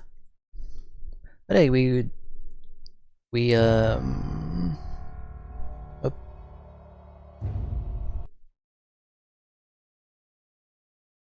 We beat the 2 bosses that we wanted to today. Also, oop, alright, Fallout is fucking weird and will not let me just... I don't know what's going on with this thing. Hold on, sorry. Game, please let me tab out. There we go. No volume, I know. 1 second. It will not let me like properly do anything. There we go, finally.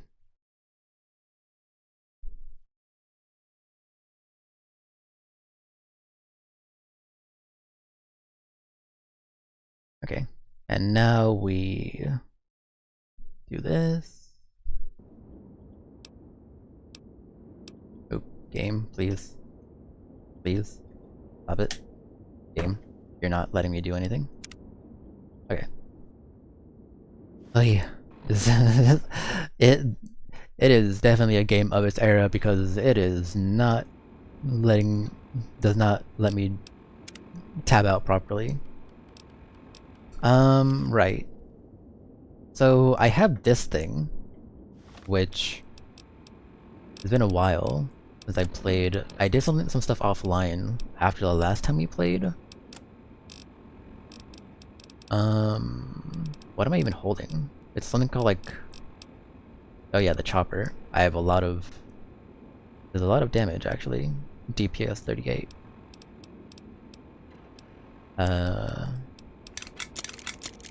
Let's go ahead and fix these up just to... I don't know what I was doing. Also, is this how slow I move in this game, really? I guess Oblivion, like...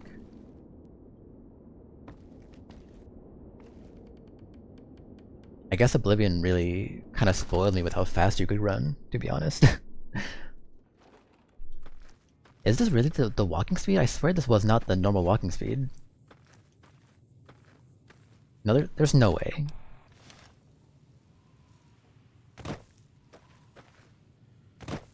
Is this really the speed? I don't remember. How do I put my weapon away again? No. X, not X. Hold reload? Yes, okay. That was a unique weapon? Yeah, it looked interesting. The fact that it has like a bonus and stuff and does deal, there's like a special name and stuff.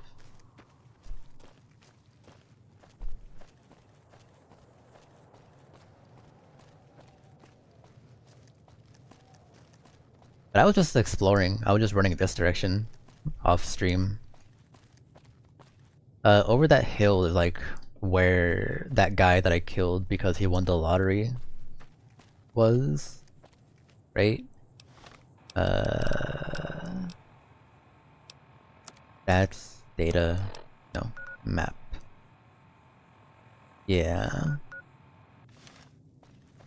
Okay.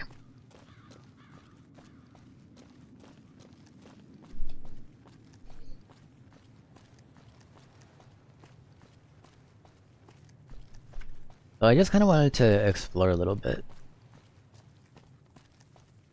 See what's up. Oh yeah, I got like a repeater rifle or something, right? Off stream, I think. The cowboy repeater, yeah. This thing, which is, I don't know why I'm shaking so much. Am I okay?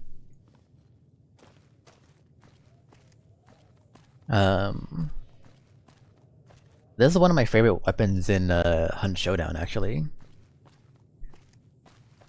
It's like a, they call it the wind. Hello?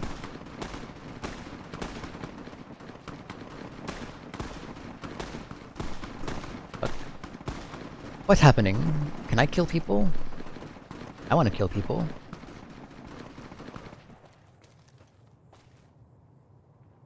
You want to kill me? Patrolling the Mojave almost makes you wish for a nuclear winter. Is that Hang on there, Trevor. okay? I want to steer clear of this place. The whole town's irradiated to high hell. Irradiated? I was stationed at Camp Searchlight before the incident. I've since taken it upon myself to keep travelers away from the area. What happened? Some legionaries snuck into the camp and set off some kind of radiation bomb. I don't know where they got it, but it was damn effective. Killed almost everyone and turned the rest into ghouls. Okay. Can I kill people? I was out on patrol at the time, so I wasn't in the camp when it happened. There were a few others with me after it happened, including some of my superiors. Between radiation poisoning and attacks by the Legion, they all died out.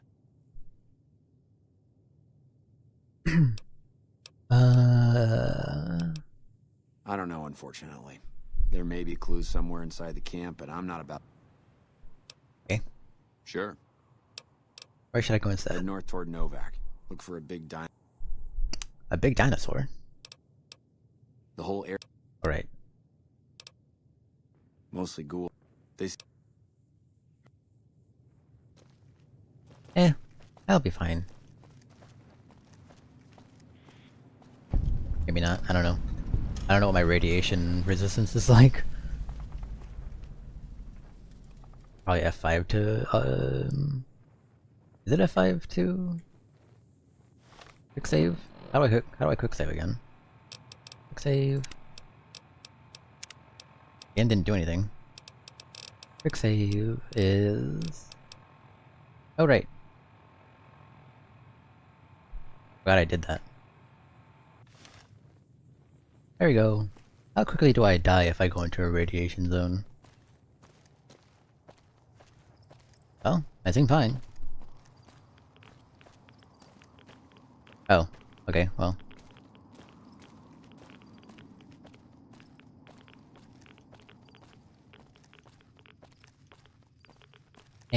A little radiation never hurt anyone. Bro, the last time I got an X-ray, I was checking my lungs, I think, or something. Hello. Oh wait, you're an enemy, aren't you? I thought you were just trying to talk.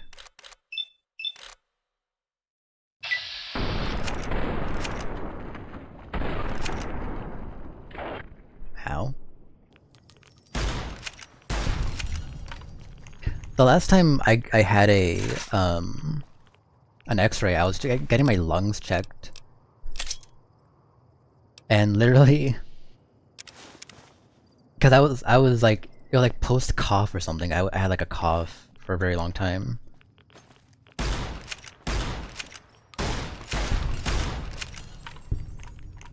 And I was very worried about it, and they never gave me the results. I paid $50 for it. I paid $50 to get my lungs checked, and they never told me the results. Also, I'm encumbered, apparently.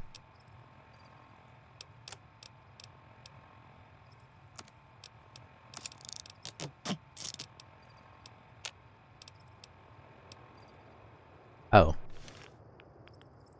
I'm not strong enough? Well.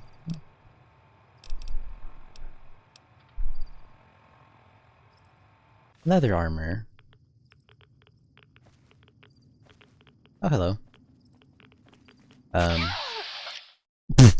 Okay, well, that was, an interesting turn of events. Oh, no, I want the other one. Yes. Game, please. Lock on the head. Thank you.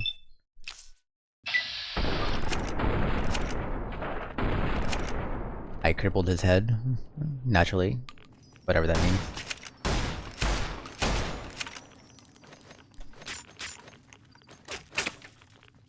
How? Oh, I have radiation poisoning.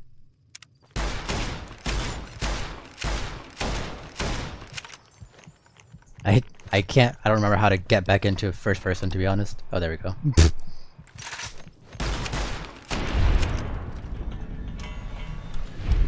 Oh, that was lucky.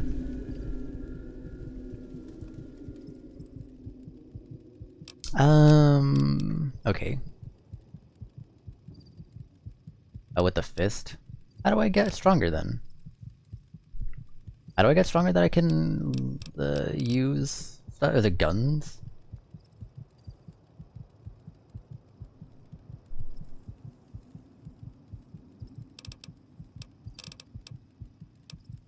What was I trying to do?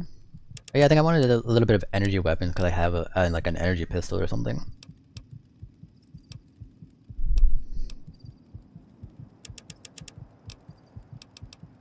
And do a little bit of that. We'll do medicine, I guess. Oh, wait, one more. There we go. They'd cripple my head, really?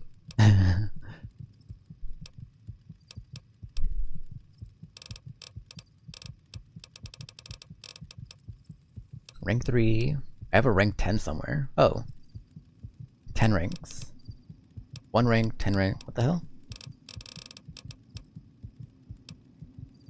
I don't remember what I chose. Get a single point into your special attributes? Oh. Perception, intelligence. The more skill points, you'll be able to, science repair.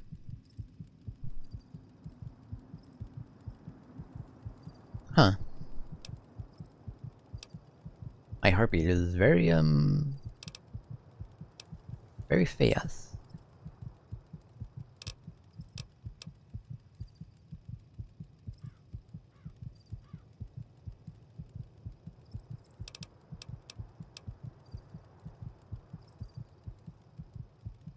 Probably 6 end. Wait, what am I putting into 6? Luck, agility,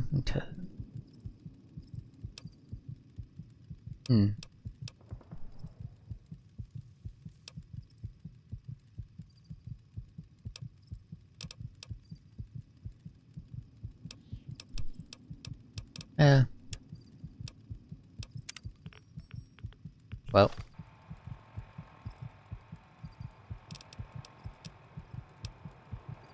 Oh, endurance.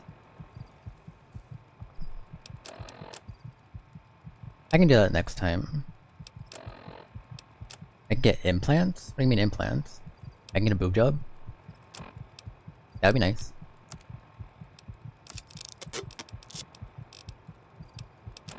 Also, I need to figure something out.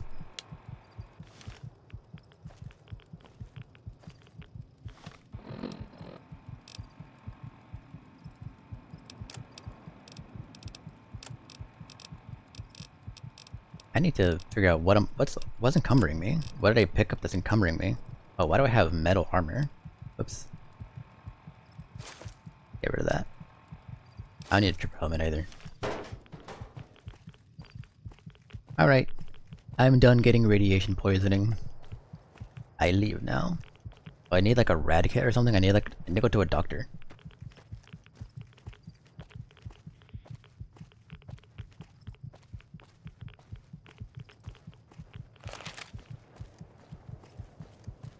How bad is my radiation?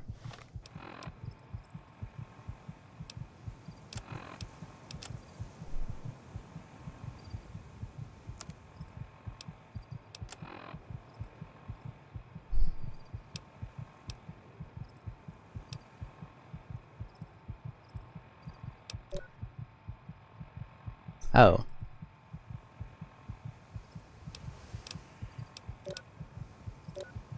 Only my radiation resistance is 6. Do you guys have a... Where the hell did everyone go?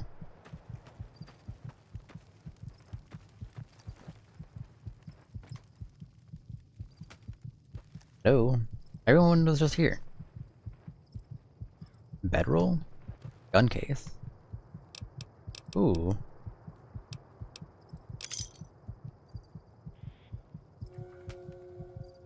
Yeah. Hey.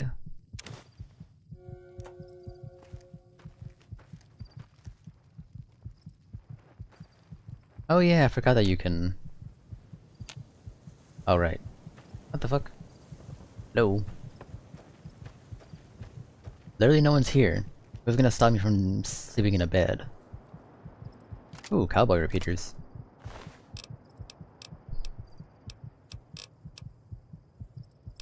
Magnum rounds? Okay. Some water. Another cowboy repeater. Bottle caps.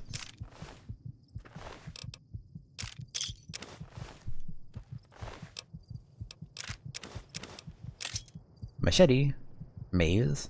It's literally just corn. Just call it corn. Why are you trying to be... Trying to be like me? Trying to be Hispanic or something? Also, I'm encumbered again.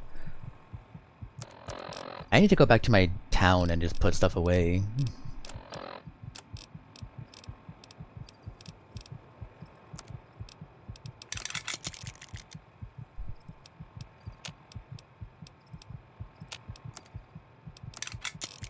There you go.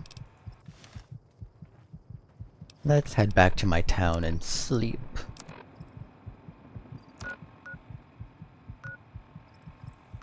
I'll never get used to the fact that this cursor is so insanely fast. I was about to say, what enemies are near me? But the game answered that for me.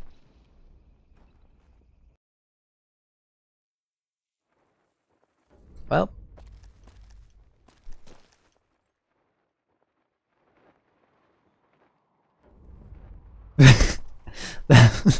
That was...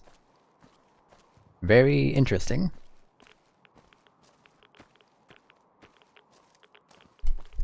I don't know.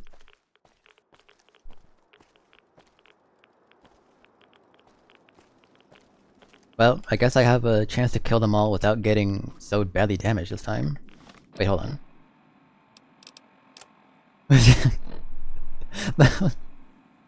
Like, what the fuck was that?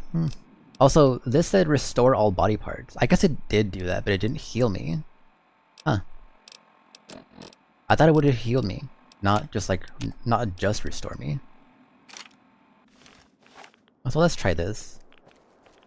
Also, yeah, I get an opportunity to level up again, so this works.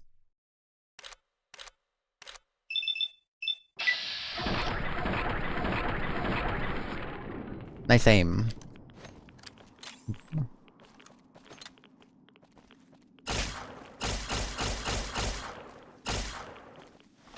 Maybe you're just not very vulnerable to that. I'll just assume you're not.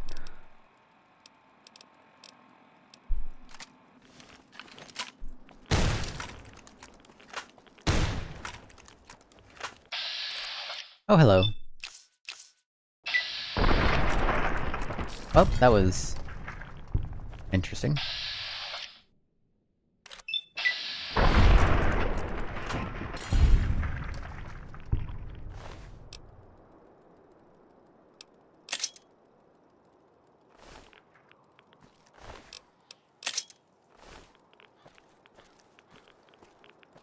Alright. I still want to know what the fuck happened. Where did that last guy come from? Was he like down there? Now where the fuck did you come from?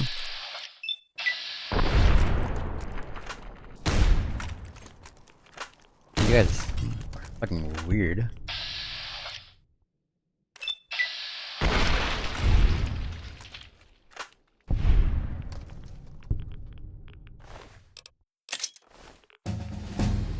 There you go. What were we doing before? Some energy weapon, some gun, and then... I don't want melee, I want medicine. This one. Then it said intense training, endurance, and now I can go get a BBL. Right. BBL incoming.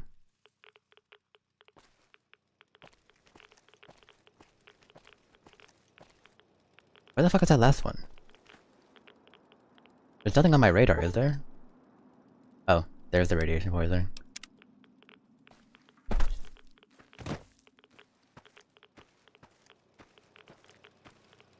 Going down here.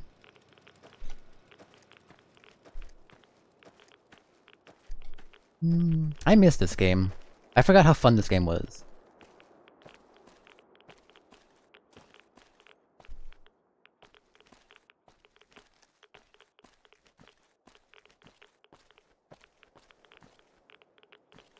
Oh, there you are. Hello.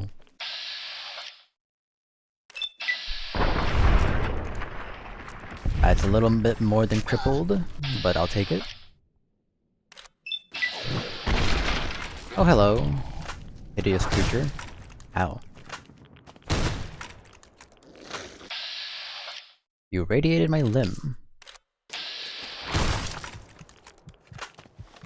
Oops. You just go ahead and just lay back a little bit for a second. I'm going to use a stim pack or something.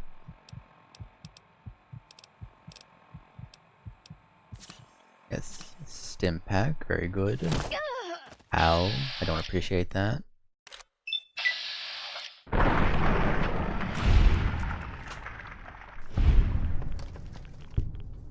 Well, you are disgusting. You had $1 on you. Where the hell are these things coming from? Anyone else?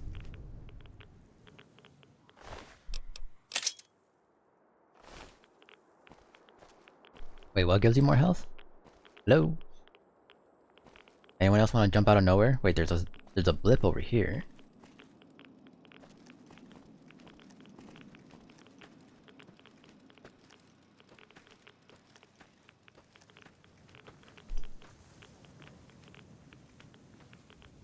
I'm now sick with critical radiation poisoning. Okay, I might have to. I'm probably gonna die here again, aren't I?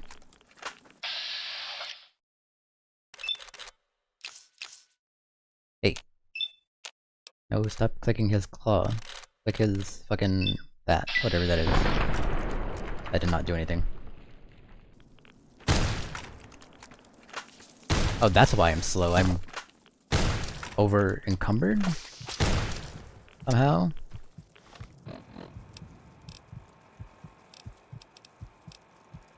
I don't think I have anything that that helps radiation.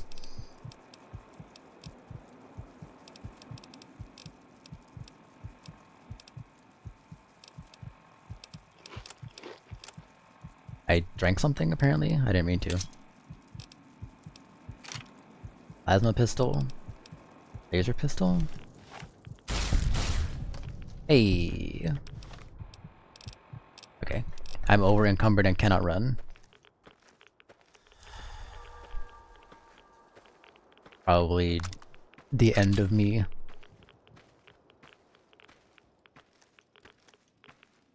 I'm assuming because I'm over encumbered, the game won't let me actually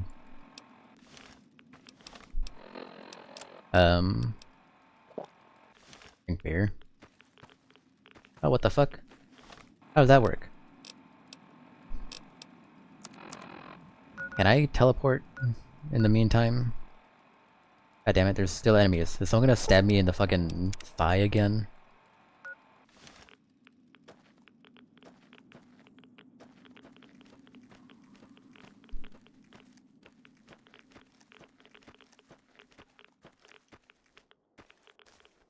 I need to not be here.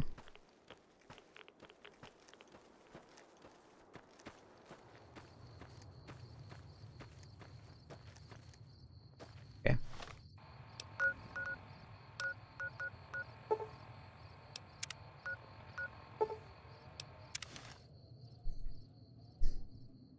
One strength temporary? Whoa. Hello. Oops.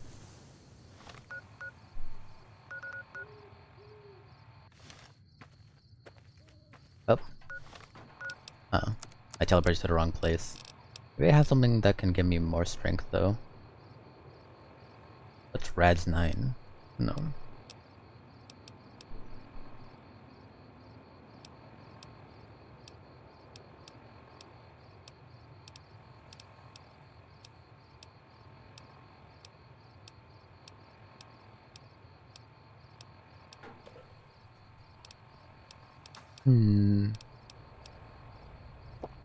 There we go.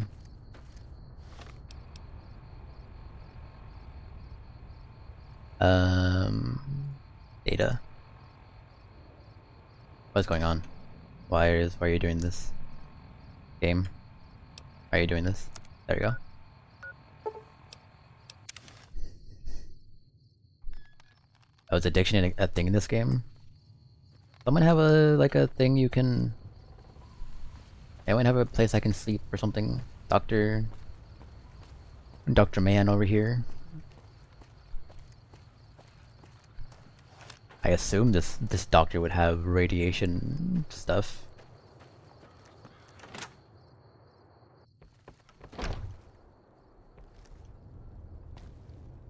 Big man doctor. Oh hey, wait, this is the... Wait, I can't sleep here?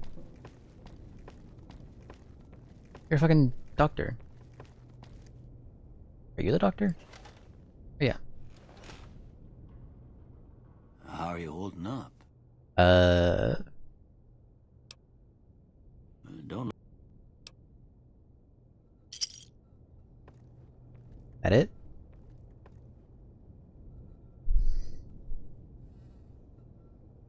Hello?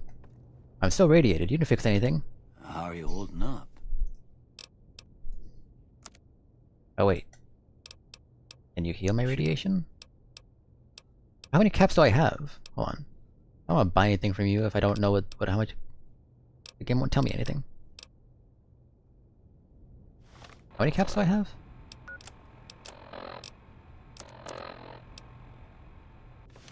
$492. Okay, well... Sure. Okay, well... Hold on. Do you have like, How are you holding up? supplies or something? I don't have to do that again. Med-X? Impact. You don't have any radiation stuff? How did you heal me before then? Medical brace. And there's some really expensive stuff in this game.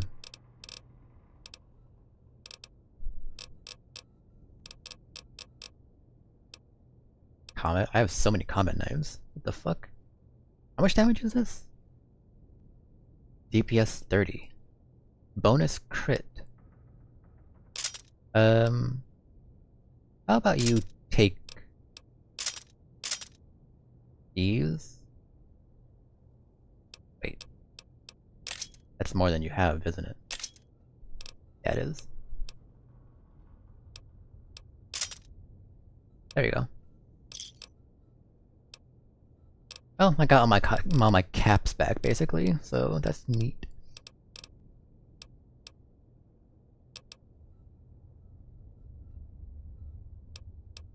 Actually, I'll buy a couple stim packs, why not? I guess while I'm here. No, not 6. 2. 3. Then go and sell those combat knives again. I guess I don't really need... I mean, what's better? Combat knife or chopper? Probably chopper, right?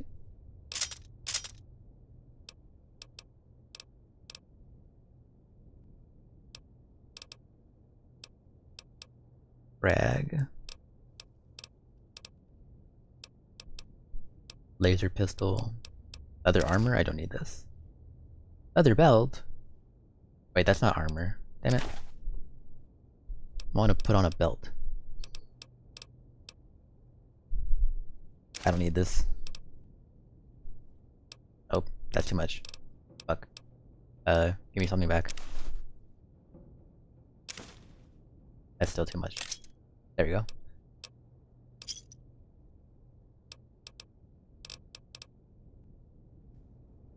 Alrighty.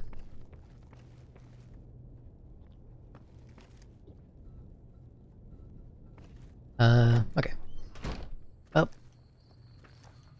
That was something. Did I even unlock that place to, like, teleport back?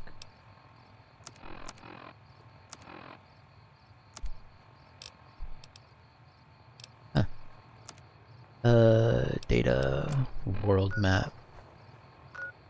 Where was I going? I haven't discovered this place yet. Where was I? Wasn't I like over here? Wolfhorn Ranch? Camp search. Something. Correctional facility. Let's go here. We can travel from here.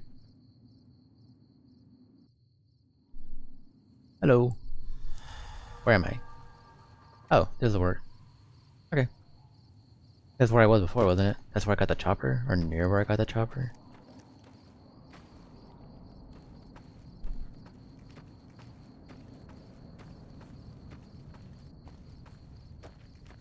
I swear these things look like Nokia phones to me every time I see them.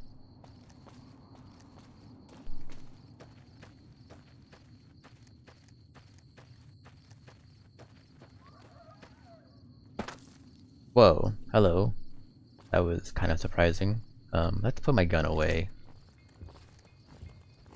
Mercenary, traveling merchant, traveling merchant. Oh, you're all traveling merchants. Need anything?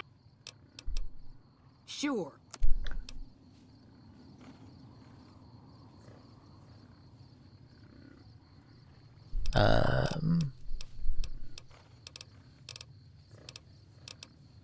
You have like radiation stuff? Apparently not. Okay. What about you? Hey there, need anything? Sure, here's what I got.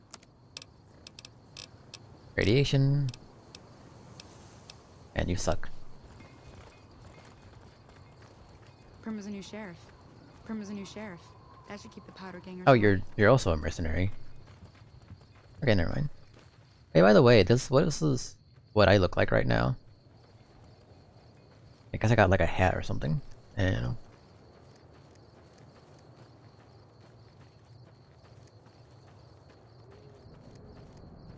I like this outfit.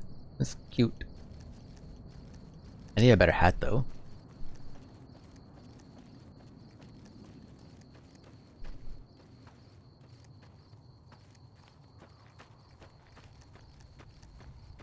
I don't know what kind of hat I would want though. I mean, a cowboy, like a cowgirl hat or something. The fuck? Hello? And you can hear that stuff from so far away.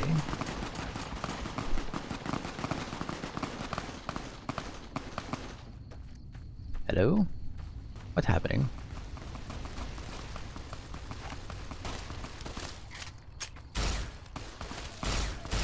I guess I'm killing you? Don't kill the mercenary. Where are you going?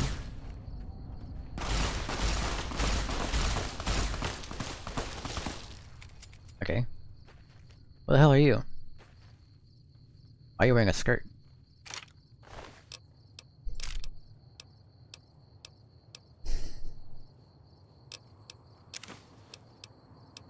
That was random. Ooh, throwing spears. Wait, what the hell is this? Orsental? Orsenettle? Orsenettle? Here.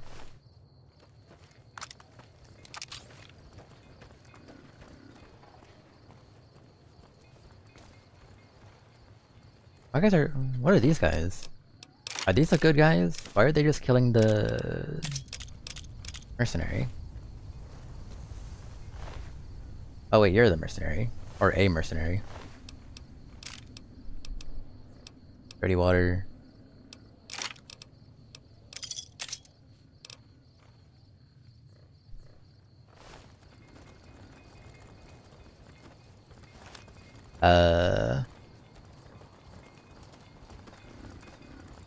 Ooh. 12 gauge round?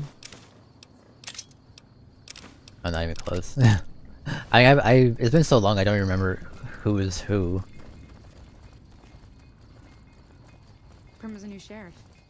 Hey there. Shoot. Yeah, but I got some stuff from that dead guy from your squad. You want it? I'll sell it to you.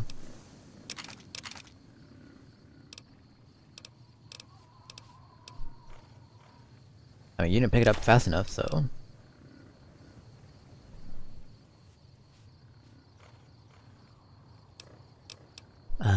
brass knuckles. I don't really need those. Combat knives, don't need. Skip the chopper.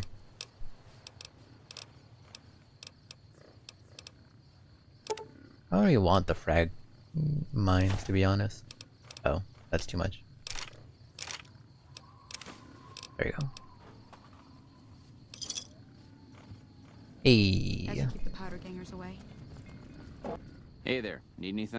The hell was that sound? Sure, here's what. Well, I just killed them, so I don't know how neutral they're gonna remain to me.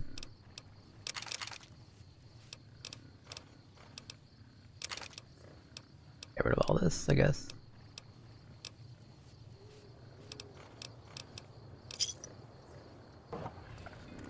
Alright.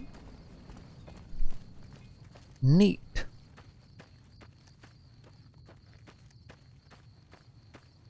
Oh, hello. Why are you walking like that? You okay? What do you need? Bye. Bye. Alright then.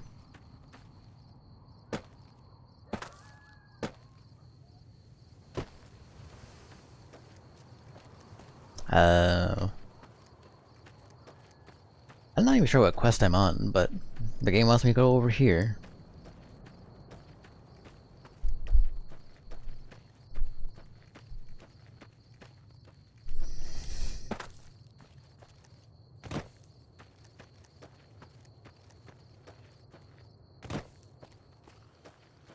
Oh, you are not great looking. Oh, sorry. Is this thing strong or are these things weak? Okay, that was slightly startling, not gonna lie.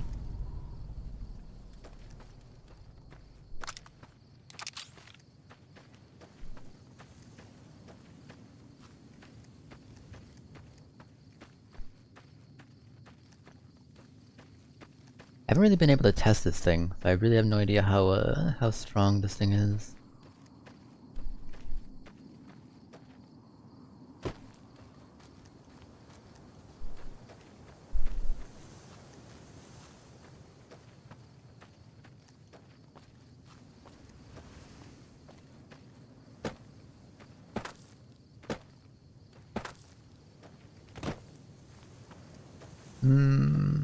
I think I recognize this place from like some videos I saw a long time ago.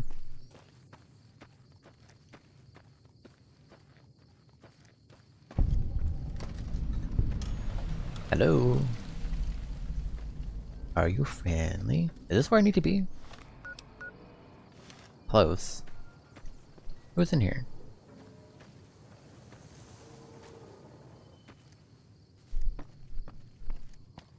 Anything I can take?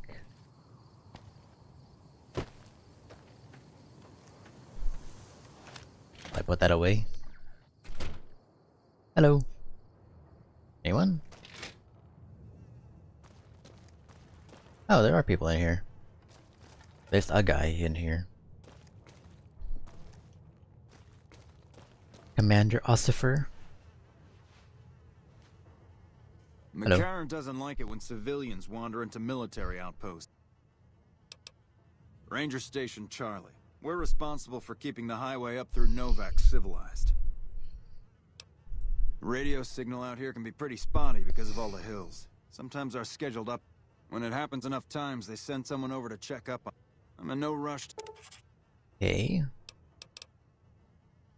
We're part scout, part commando, part sheriff. The training is brutal, and I'd say 8 out of 10 recruits washes out before the end.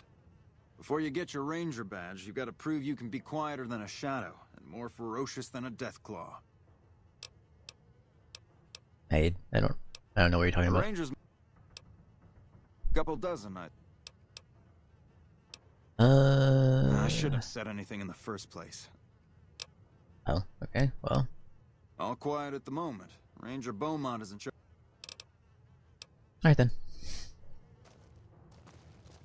Oh, by the way, anyone in here?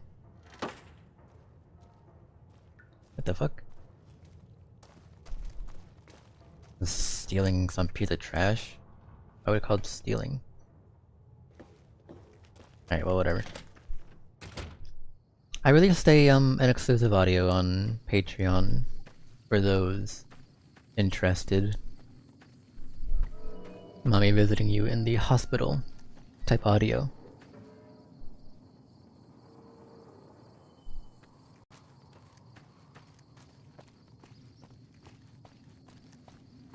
I think it came out quite nice. I had a fun time with it, so.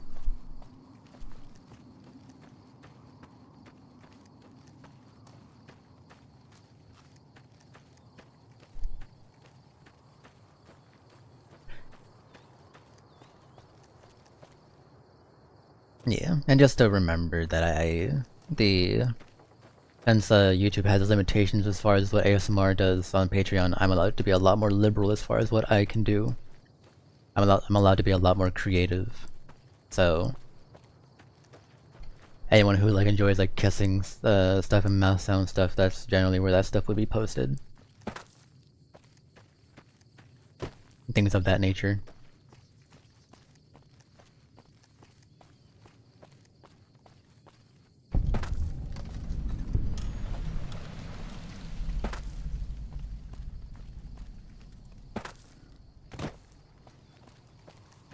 Hello. Oh, you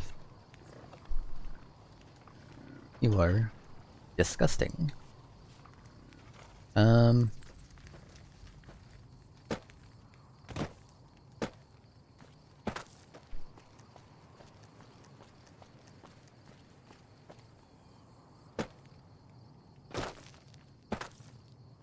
Prim has a new sheriff. That should keep the powder gangers away. this is probably the cutest model I've seen so far. Prim wimped out and accepted NCR I can't talk to her rule. though. Some people will do anything to feel safe. Hello. Oh, you're a doctor. What can I do for you? You do BBLs? Oh, well. $100 NCR. doctor's bag. Why does the doctor sell a laser pistol? Finally got some Rad X.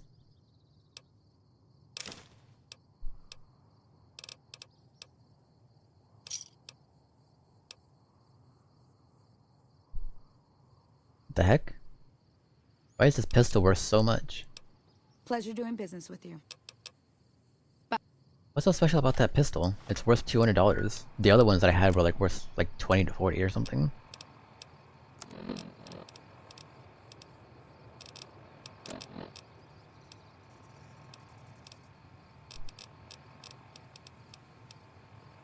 Oh, it's a 10mm pistol, that's why. What's a 10mm? Oh, what the? When did I pick this up? This is not the one that I had before, was it? Hmm. Oh. I thought this was just the same thing as before.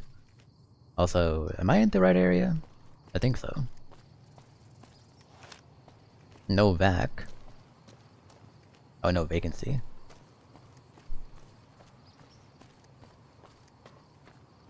Oh. Yeah, the arrow was just pointing me here. I thought it was gonna point me to a person, but it's just pointing me in this direction. Or this area. Hello.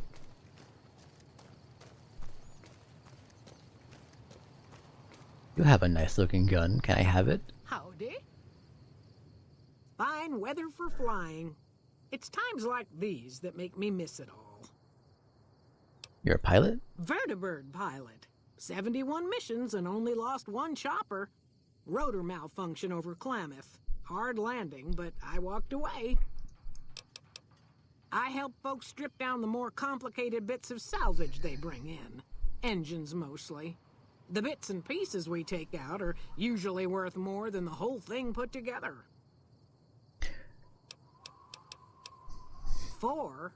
No, not exactly. It was a long time ago. Things are a lot different these days, and those days are way behind. How long ago was the Fallout event? Is this girl old enough to like remember the times before the nuke? Am I old enough to remember those times?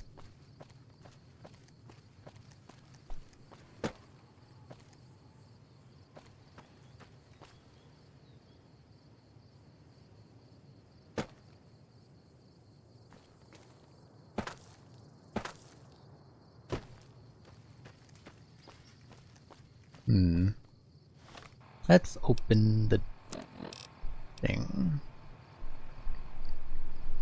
Ask Novak about my attackers. Oh. Maybe these guys will know? Morning. Between you and me, I don't Okay, think well, she you're studied useless. at an accredited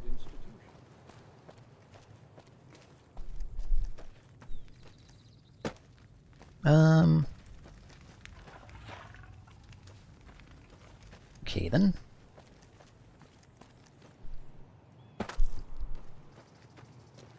We might go and watch that video that I had in mind here soon.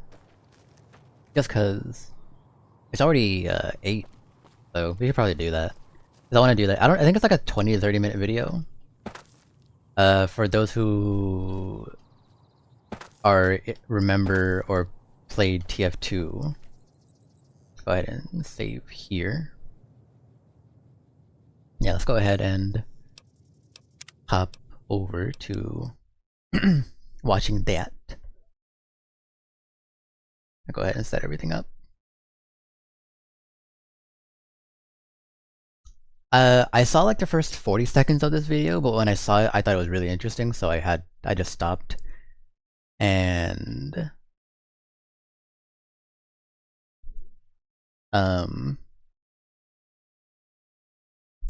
yeah, I just wanted to really watch this on stream. I don't know how good it's gonna be. Hopefully it's gonna be interesting. I guess we'll see. Go ahead and find it quickly. There's a video titled something like TF2 2.4 is trash, so I made it better. Yeah, TF2's most popular map sucks. Here's how I fixed it. A 34-minute video.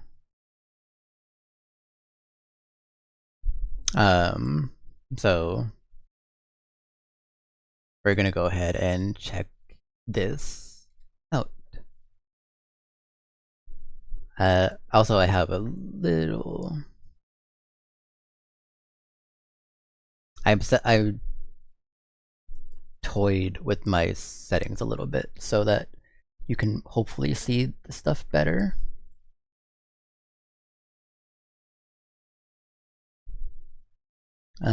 Yeah, okay. So you should be able to see the video a bit better, or more of it.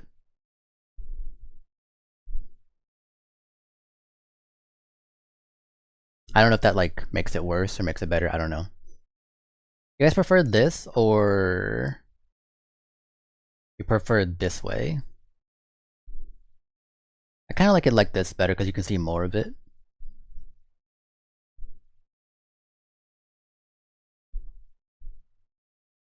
Say small or big screen. What do you like? What do you think better?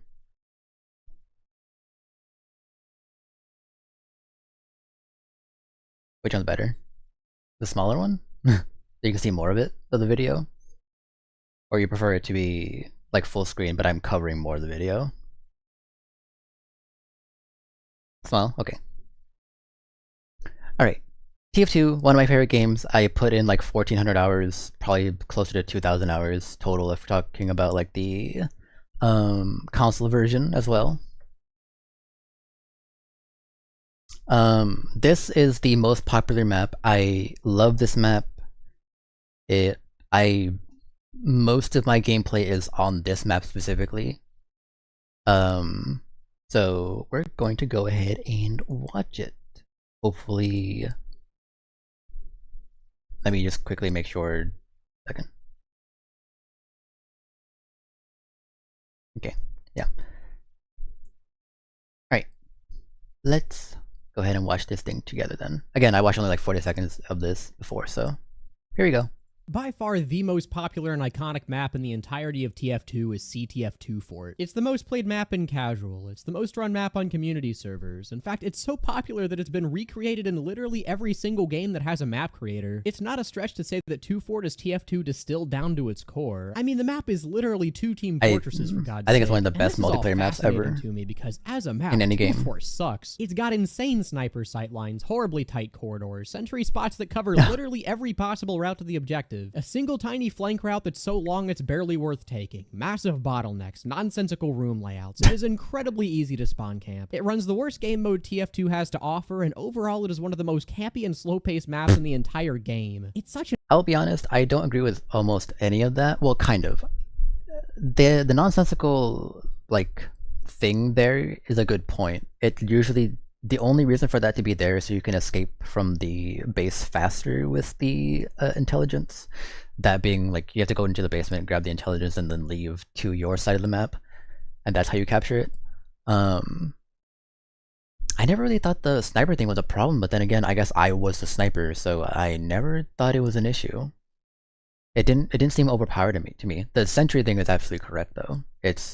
You covered way too much ground just putting a sentry in one absolute spot. Slog to play if you're even remotely trying to win that most people who join just go friendly. But while I think the terrible nature of 2 Fort adds a lot to its charm, naturally that begs the interesting question for me. Can it be fixed? Is 2 Fort so fundamentally bad that no amount of tweaks short of replacing the entire map can make it playable? I feel like a lot of people would answer yes, citing the reason that Capture the Flag as a game mode is doomed to fail from the start. Compared to much better designed game modes like Payload or King of the Hill, you quickly hit a ceiling with how good a Capture the Flag map could actually be. But personally, I disagree. I think more modern maps like Landfall and Applejack prove that designing a good CTF I map never is played these entirely maps. possible. I have no idea what they are. And while yeah, the current design of 2 Fort is pretty bad, I actually think there's a lot here to work with. So with my recent venture into making TF2 maps, I thought it would be fun to take on the impossible, redesigning 2 Fort to be as playable as the CTF maps I actually enjoy. And after about a month of work, I think I did a pretty damn good job on it. So after a word from today's sponsor, I want to discuss how I turned 2 I'm very Fort interested from one to of see the what it was campiest like. maps in TF2 to an actually fun CTF map.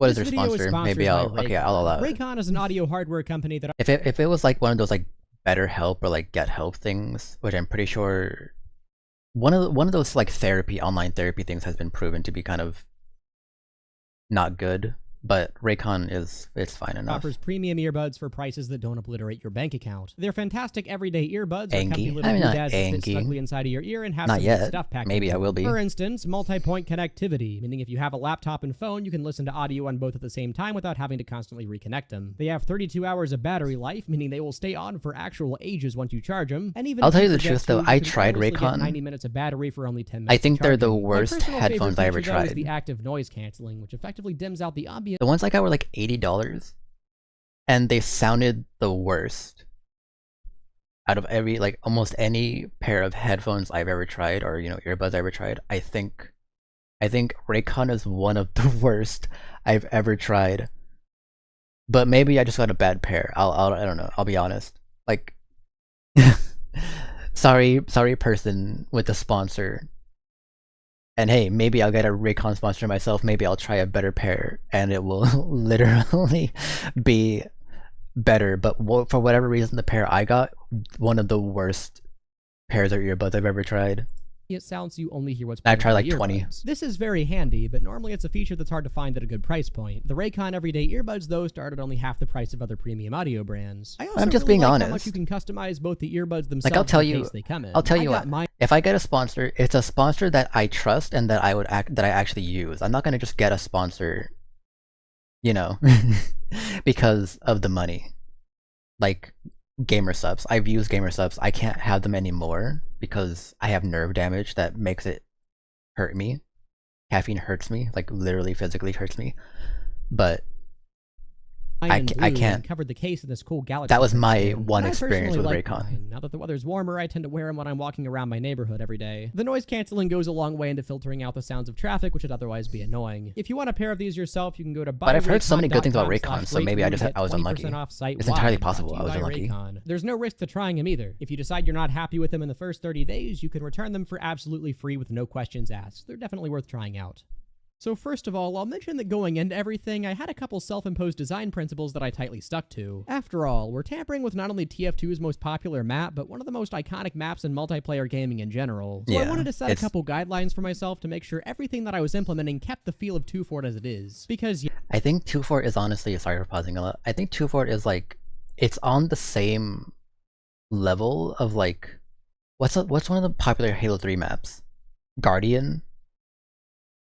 Valhalla? Or like Modern Warfare 2 Terminal? I feel like it's that, like, even more iconic than those maps, honestly. yeah, once everything's High said Rise and done, from I Modern want the Warfare 2. final product to still feel like 2 Fort as much as possible. So with those lines drawn in the sand, I began my very arduous journey of reworking 2 Fort. My strategy going into everything was to write down every problem I could possibly think of with vanilla 2 Fort, implement things that I hoped would fix those problems, and then see how all of those changes interact with one another. Which ended up working pretty well, since it allowed me to test a lot of things very quickly instead of having to go through them one by one. It does mean that discussion of changes is rather top-heavy though, so bear with me for a little bit because there is a lot to cover in version 1. So considering I had to start somewhere, the very first change that I thought to make was to the spawn rooms. One thing about 2 Fort that's always bothered me is that this spawn room, the main one, is way more desirable of a spawn location than this one, the secondary spawn. The main spawn room exits I in the hated middle of spawning your that second upstairs, one. meaning you have immediate access to the courtyard by going right, the battlements by going left, an ambush on the downstairs choke point by going forward into the great room, and even the spiral should the flankers be trying to take the intel through it. This covers every possible option that you'd realistically want to take upon. If I spawned in that second spawn room, I would change class and then change class back and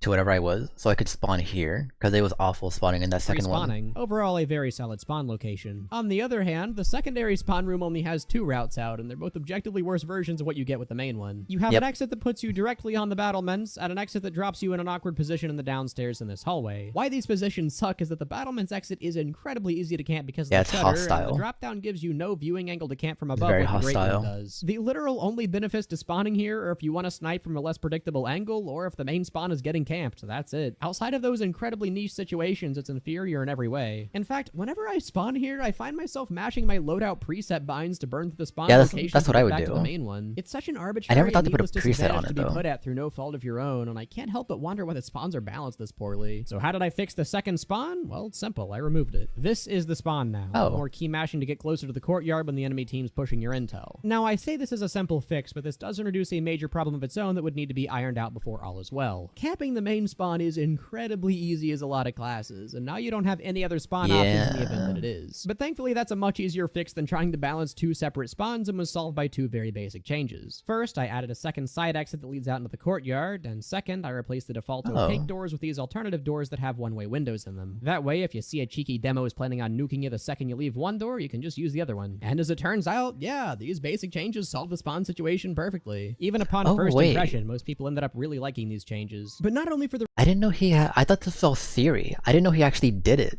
Like, people are actually playing on these maps and they're giving him feedback. That's awesome.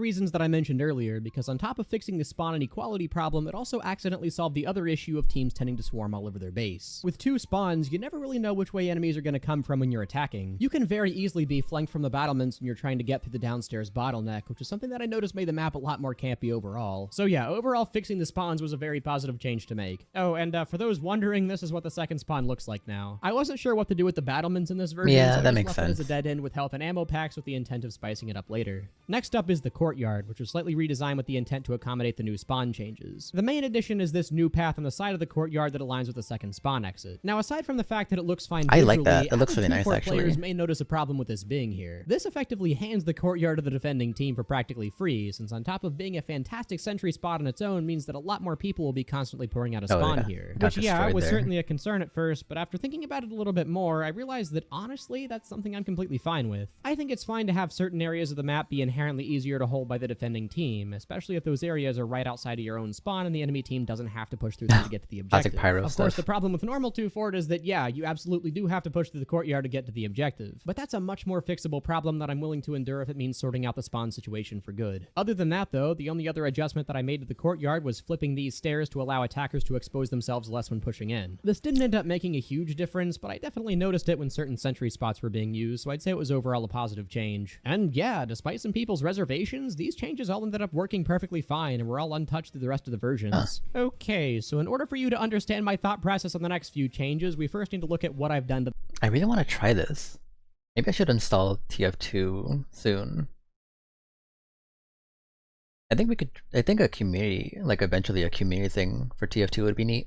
the downstairs. The main issue with the downstairs in vanilla is that it is cramped. This is a choke point, this is a choke point, this entire hallway is a giga choke point, and every route you can possibly take leads you to the courtyard, which, you guessed it, is also a choke point. And the only routes to bypass the downstairs both require some form of vertical mobility, meaning that medic pockets can't follow you in, so pushing is a lot harder that way. So not only could the downstairs use some more open space, but it desperately needs more routes that bypass the bottlenecks. For the right side of the downstairs, I just took the path of least resistance and made this previously cosmetic door work as a complete route. So now instead of there only being 2 entrances into the downstairs base, there are now 3. In all honesty, this was a change that I mainly made because it was easy to do considering the geometry was already there. And while people were a bit mixed on this one at first, overall I think it did benefit the map, even if how it benefited the map changed a bit from version to version. The much bigger and more ambitious change to the downstairs though is this. A brand new area near the left entrance that not only has a doorway that connects to the upstairs sewer room, but also a staircase that leads up to this previously super campy grate area. No more flank routes that are restricted to rocket jumping. Now any class can get up here for free, making it a necessary area to defend. This is why I was a lot more comfortable making the I honestly thought I was gonna have more reservations about what they were going to do with the maps, but I can't really think of anything. There's nothing really I am upset about, to be honest. courtyard easier to defend. There's now a second complete and Also, what is this? Adeline, she, her, left the game. Bad map? What the fuck? Is that her? much more convenient route to the intel that doesn't require you to walk right past enemy spawn. And on top of that, it makes the grade area actually serve a real purpose instead of just being a weird Wait, now server is full. Wait, I'm so confused. Why did it say bad map? Is that her feedback? Did they not like the did they not like the map? Also, flamboyant homosexual boy girl.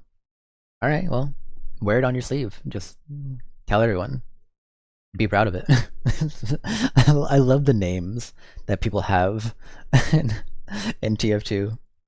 Afterthought that makes the choke point situation even worse. And ultimately, doubling the ways you can get to the objective was massive and easily one of the most impactful changes to improve the map. And yes, as you may have noticed, the room right outside of the spiral was also expanded a bit to give attackers more options when pushing. The other thing that keen-eyed viewers may have noticed earlier is that the sewer room seems a little out of place. And that is because, yes, I moved the entire sewer room to be flush with this wall instead of having the weird hallway in the middle. This mostly coincides with my changes to the sewer, which I'll get to later, but I really did like the options it provided when traversing the downstairs. So that solved the option of the intel room being too hard to get to, right? You now have an alternate route upstairs which gives you easy access to, Oh. Yeah, so it's we still should a probably chokehold. address the abomination known as the spiral. I have had people sit here and try to gaslight me into thinking it's iconic or whatever, but the spiral just sucks. It is one of the longest and I mean, most it's cramped iconic, areas I can think of in the entire but not a game, good even leaving iconic. out the turbine vents when you consider there are 0 branching paths. One soldier, demo, pyro, heavy, engineer, or sniper completely locks down the entire thing with pretty minimal counterplay. So if Yep. even one person on the enemy team as much as remembers the spiral exists, it is practically a no-go zone. And what's even funnier is that trying to take the intel out through the spiral is practically a death sentence. If you're in your base and an enemy tries it, all you have to do is watch the little arrow wiggle around for like 20 straight seconds before blowing the scout to Kingdom Come.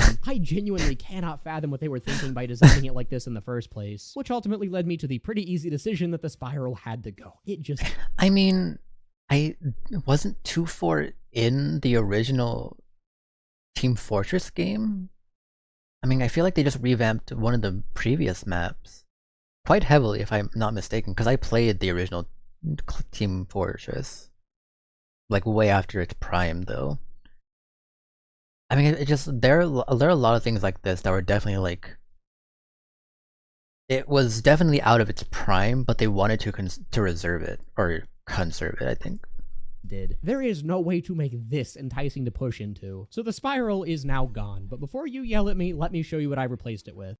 We also just had lower standards as far as map stuff. We just wanted a game back then. Games were a lot... I feel like we had a very low standards back in the day.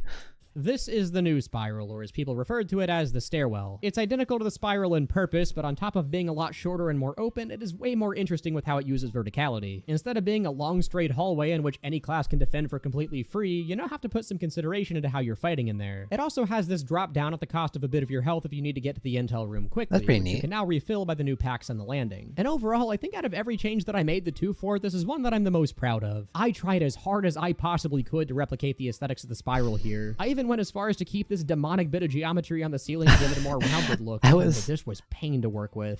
I was about to just note, this would drive me insane. Because I've designed maps before. I've designed plenty of maps for VR chat. I just never released any of them. Having stuff like visibly here drives me insane. I applaud them for having that restraint to leave it in, because I would never. I would get rid of that. This pisses me off. If there's anything that would piss me off, it's this. But overall, I can confidently say that my efforts paid off, because this was easily the change that people liked the most. In combination with the new staircase into the Great Room, it allowed for a much more balanced attack route than what you'd get in vanilla, which really helped the games flow smoothly. And considering the new downstairs door, it's not like the courtyard route got obsoleted either. Rather, it turned into the faster but much higher risk of the two routes. You can get from mid to straight very quickly by going through the door, but there's going to be a lot of defenders in your way. So yeah, overall splitting the attacking route into a long but safe and short but dangerous one was a very good change to make to 2-4 in my opinion. And while again, it wasn't perfect and there were certainly improvements to be made, this made it leagues better to play than normal 2-4. One thing that the route split didn't solve is where those routes converge, which is the intel room. Very proud of The intel himself. room was pretty high on my shit list for changes, being notorious among TF2 maps as one of the hardest areas in the game to push into. You've got a small room with big corners that can only be entered through 2 incredibly cramped hallways. This inevitably leads to engineer hell on every single 2-4 map in the entirety of TF2, which is why I was very surprised that 2 very basic changes almost completely solved every single problem. The first is widening this entrance a ton to give a lot more visibility of the closer corners. Part of the problem now is that you have practically 0 flexibility in how you can peek sentries, so this should give you a lot more options when pushing in. And the second change was to move the That's really server nice. rack a bit to allow you to freely attack sentries in the back corners without them being able to fight back. And that's it. That almost completely solved the problem of sentries in the inner room being impossible to kill. There were still a couple spots that covered both routes pretty well, but that is leagues better than having sentries in every single corner that protect one another. Yeah, I guess that's fair. Like, definitely one of the things that I remember, because when I was like 16, like 14 to 16, I was freshly dropped out of high school. I think like 15 that's when I dropped out. And I wouldn't do anything except pretend to do work on my computer so my family didn't question me. My mom knew that I dropped out. She was the one that let me drop out. My family didn't know, so I just pretended to do work on the computer. Meanwhile, I was just playing TF2 2 Fort the entire time. And yeah, if you have a good team, like with like 3 or more engineers, it's basically impossible to play the objective in this game.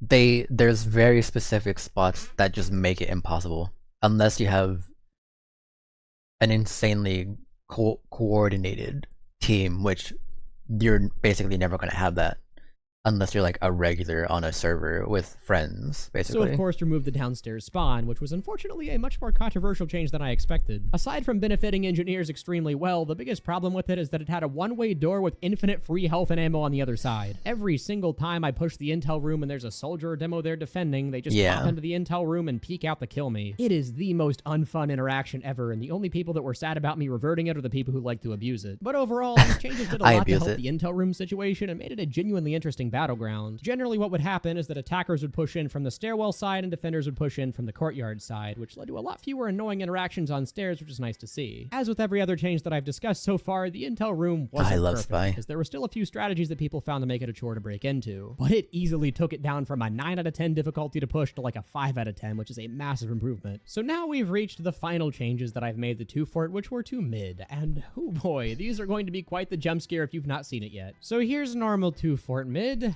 And here's my take on a better 2 Fort mid. This is actually what I thought they were gonna do. I thought they were going to expand it like this, I guess horizontally, with the building here. That's actually kind of right. Although I wasn't expecting the sidelines here. Although it makes sense now that I think about it, because if you fall down, you have to commit going through sewers either back into your base and the back out, or into theirs. And there was often an engineer on their team in the sewers.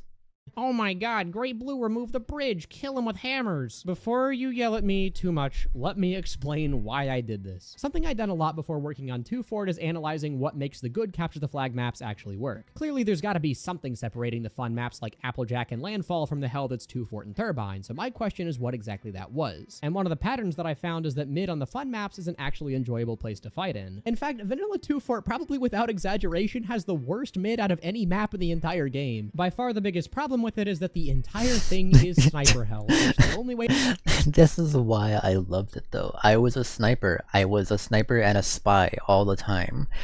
And probably why I didn't realize why this was all such a big problem, I wouldn't play the objective. I would go and see how many people could I kill in one life, and that was what I did. That's all I cared about. I didn't care about the objective. I guess I was, yeah, I didn't realize I was part of the problem. But nobody really did anything. Like, no one even said anything. No one questioned the map. They were just like, oh, this person's here, that's annoying. And that's it. I never thought that this was like really that big of an issue, because it's like, well, if that guy just kills me, I guess he's just better.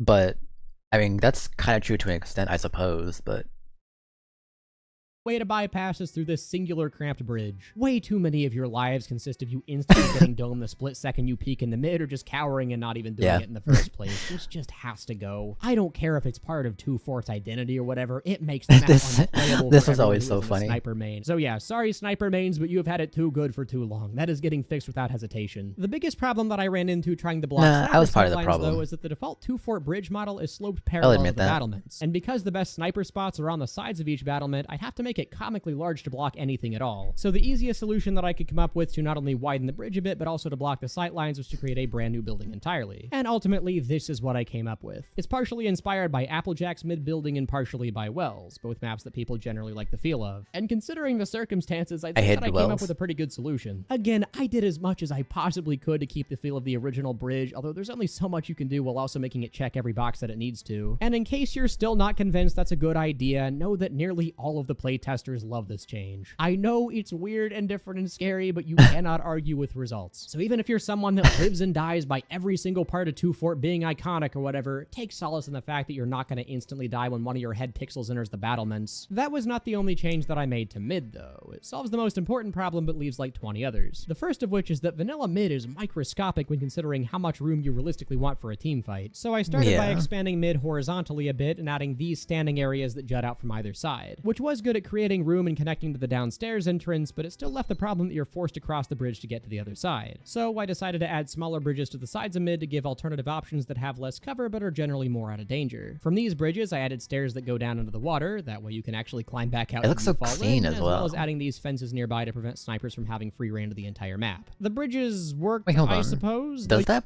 actually block? Climb back out should you fall in, as I well as can't adding remember. these fences nearby. Because I know in Hunt Showdown you can shoot through like chain link fences like this, but I can't remember. Do you actually shoot through chain link in Team Fortress? I don't remember that at all. How even frequent were these sort of fences?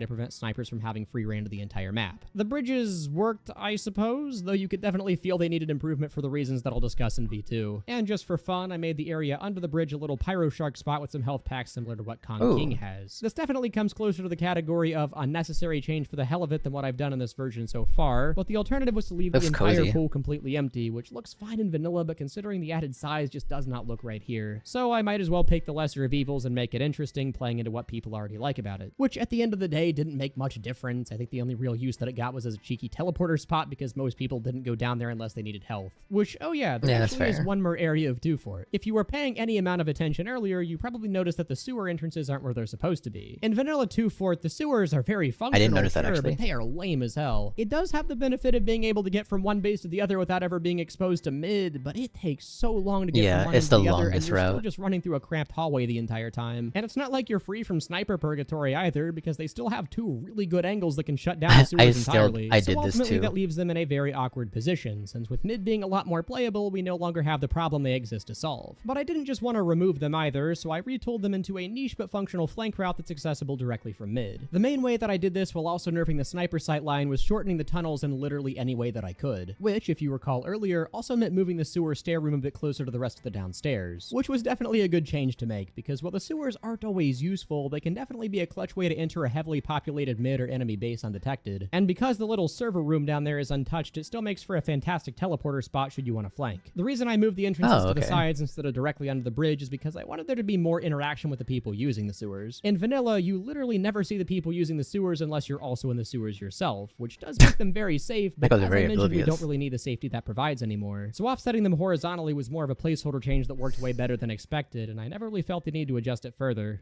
And with all of that, version 1 of CTF Blue Fort was complete. I know it's a lot at once, so thanks for sticking with me. With these changes implemented, I did a big playtesting stream with viewers and left the server up for anyone to play for a few days. After each stream that I did, I put up a poll for anyone that played, which garnered a fair amount of feedback that was used to improve the later versions. As for version 1, people seem to enjoy the map overall, and the general consensus is that it was undoubtedly an improvement to stock 2 Fort. But there were still some challenges that had yet to be overcome, so my work was still cut out for me. I'm surprised that people actually thought it was going to be an improvement, because people are very hard set in their ways. Like, people don't want you to touch the original stuff at all. I know anytime I found a map that was like slightly different, because they did do slight changes to 2 Fort here and there that are kind of subtle, and I was still kind of annoyed about it, because I just wanted the original map. Biggest of which is that despite my best efforts, the routes to the intel still felt very restrictive. Each individual component was certainly an improvement, and the stairwell was infinitely better than the spiral, don't get me wrong. But overall, it was just still too long, and it still had the problem of forcing attackers through multiple small doorways to get both into and out of the intel room. And as expected, the courtyard route was still doable, but it was a lot harder to push than vanilla due to its closeness to spawn. So it became obvious to me that what the map desperately needed was a much faster route to the intel. So in response, I made a very controversial change to the map just to see what would happen, and that was adding a doorway right here, which leads directly from the downstairs part of the base to the landing at the stairwell. This made it very easy to get to the intel room, since now you could do it entirely out of sight of the enemy spawn. And what's more, this cut down the total time required to cap from 48 seconds to about 40 seconds, which doesn't sound like much, but that's nearly a 20% decrease. I won't lie, people really did not like this change when I first showed it to them, and I don't know if I can blame them for protesting it. At first glance, it does look like it'd make blitzing the intel nearly impossible to stop, but in practice, I thought it would be a lot faster. So just going up those stairs is just 4 seconds? Huh. Practice, I found that this opening helped the flow of the rounds tremendously. Having to walk by enemy spawn is such a massive issue in Stock 2 Fort, and while I did try to improve it in V1, it just didn't do enough. So allowing you to completely bypass that problem entirely made it a lot easier to attack, and frankly a lot more interesting to defend as well. It was actually possible to coordinate a push directly into the intel room itself rather than first having to go up and down the stairs. This meant that instead of having to burn stuff like banners and Uber just to get past enemy spawn, you could save it directly for the intel. And while it did make the upstairs route less necessary overall, it was still a really good counter to the best defensive strategies. This makes me miss this game. It was always so fun. It's such a like, I need more games that are just like brain dead, like just go around and kill people. I was like, if you ever see like Jay Schlatt's morning, or what do they call it? The morning slap? He talks about like it's a very like 2010 inspired series he has going on where he gives advice and stuff or talks about life or whatever. He has Call of Duty footage going on in the back, and just watching him mindlessly kill people in like free-for-all Call of Duty. I wonder what Call of Duty game it is, because I really want to try it, to be honest. For instance, a sentry spot right here on the top of the stairwell did a lot to repel people pushing through the new door, but if that spot was in use, you could easily have a second teammate push up into the great room and splash it from around the corner. And additionally, even though it wasn't directly in view of enemy spawn, you still had to contend with the waves of people coming out of spawn. So having teammates in the great room to push them back while you push the intel ended up being a very effective strategy overall. So while sure, this new doorway was a change that most people would look at and probably not be too fond of, it was 100% necessary to fix the map. It created a lot of nuance in the way pushes are both done and dealt with rather than just being a bottleneck simulator. A random and I'm crit very that glad kills I stuck them. to my guns and committed to it. The second biggest problem version 1 had was snipers. Still, yes, they are really that annoying to design maps around. Admittedly, most of the new mid was pretty bad for I mean, sniping is such a hard thing to balance in any game though. Like, you have to be precise and you have to get a reward for it. That isn't like I think in any game they're like one of the biggest issues. Especially in Call of Duty. They were always one of the biggest issues. sniper, but the spot that got abused the most was right here Same on with the side shotguns. bridge. This not only gives you view of the entirety of mid, but also lets you see up into the opponent's battlements, which is an even better angle than what you get in vanilla. So in thinking of ways to block sight lines, that gave me the idea to bring back a classic 2 Fort asset. To my surprise, the bridge isn't just a single model, it's actually made up of 3 separate ones. The supports and the railing don't do much for me here, but the cover portion fits perfectly on the side bridges. So with a bit of creative brushwork to make it fit the environment more, this was a perfect solution. I think I like this a lot. I would honestly, I don't like this beam. I don't know why. I would probably. Could you get rid of this and still make it look nice? I don't like it here. I feel like this disrupts the flow of it if you're trying to go in here. With a bit of creative brushwork to make it fit the environment more, this was a perfect solution. I definitely think this was the spice that mid needed, because on top of looking super cool, it created a much more interesting vertical battleground. It was a ton of fun to have a lot more jumping area as scout and soldier, but this is with the abundance awesome. of cover, it wasn't very annoying for the less mobile classes to fight against either. Unfortunately, just the cover still leaves the sightline problem untouched, but for that I have my you secret can't shoot weapon, through that. chicken wire. Chicken wire is probably the most transparent texture in TF2 that can't actually be shot through, which ends up being an absolutely perfect material to cover the entirety of mid with, because it still allows you to see the people in the buildings but not shoot them through it. And That would throw me off so badly, honestly. I would just, you really can't shoot anything through it? Not even pyro? I guess not. I guess pyro still functions the same way as everyone else with the flamethrower, huh?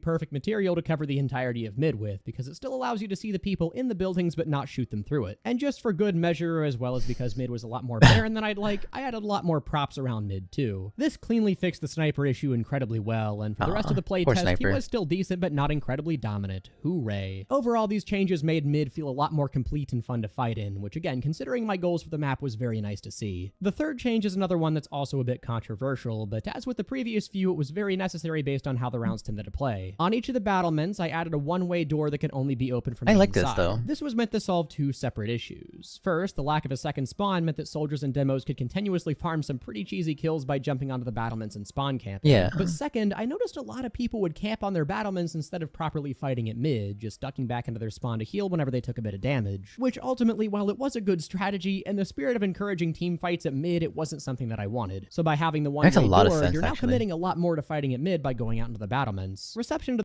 This is actually so smart, because the biggest complaint that I have about a lot of games, particularly Hunt Showdown, is the game does not encourage you to commit to anything. It's optional. Fighting is optional a lot of the time. Take any damage and then you can just leave. This actually forcing you to have to fight for your life the moment you step out here.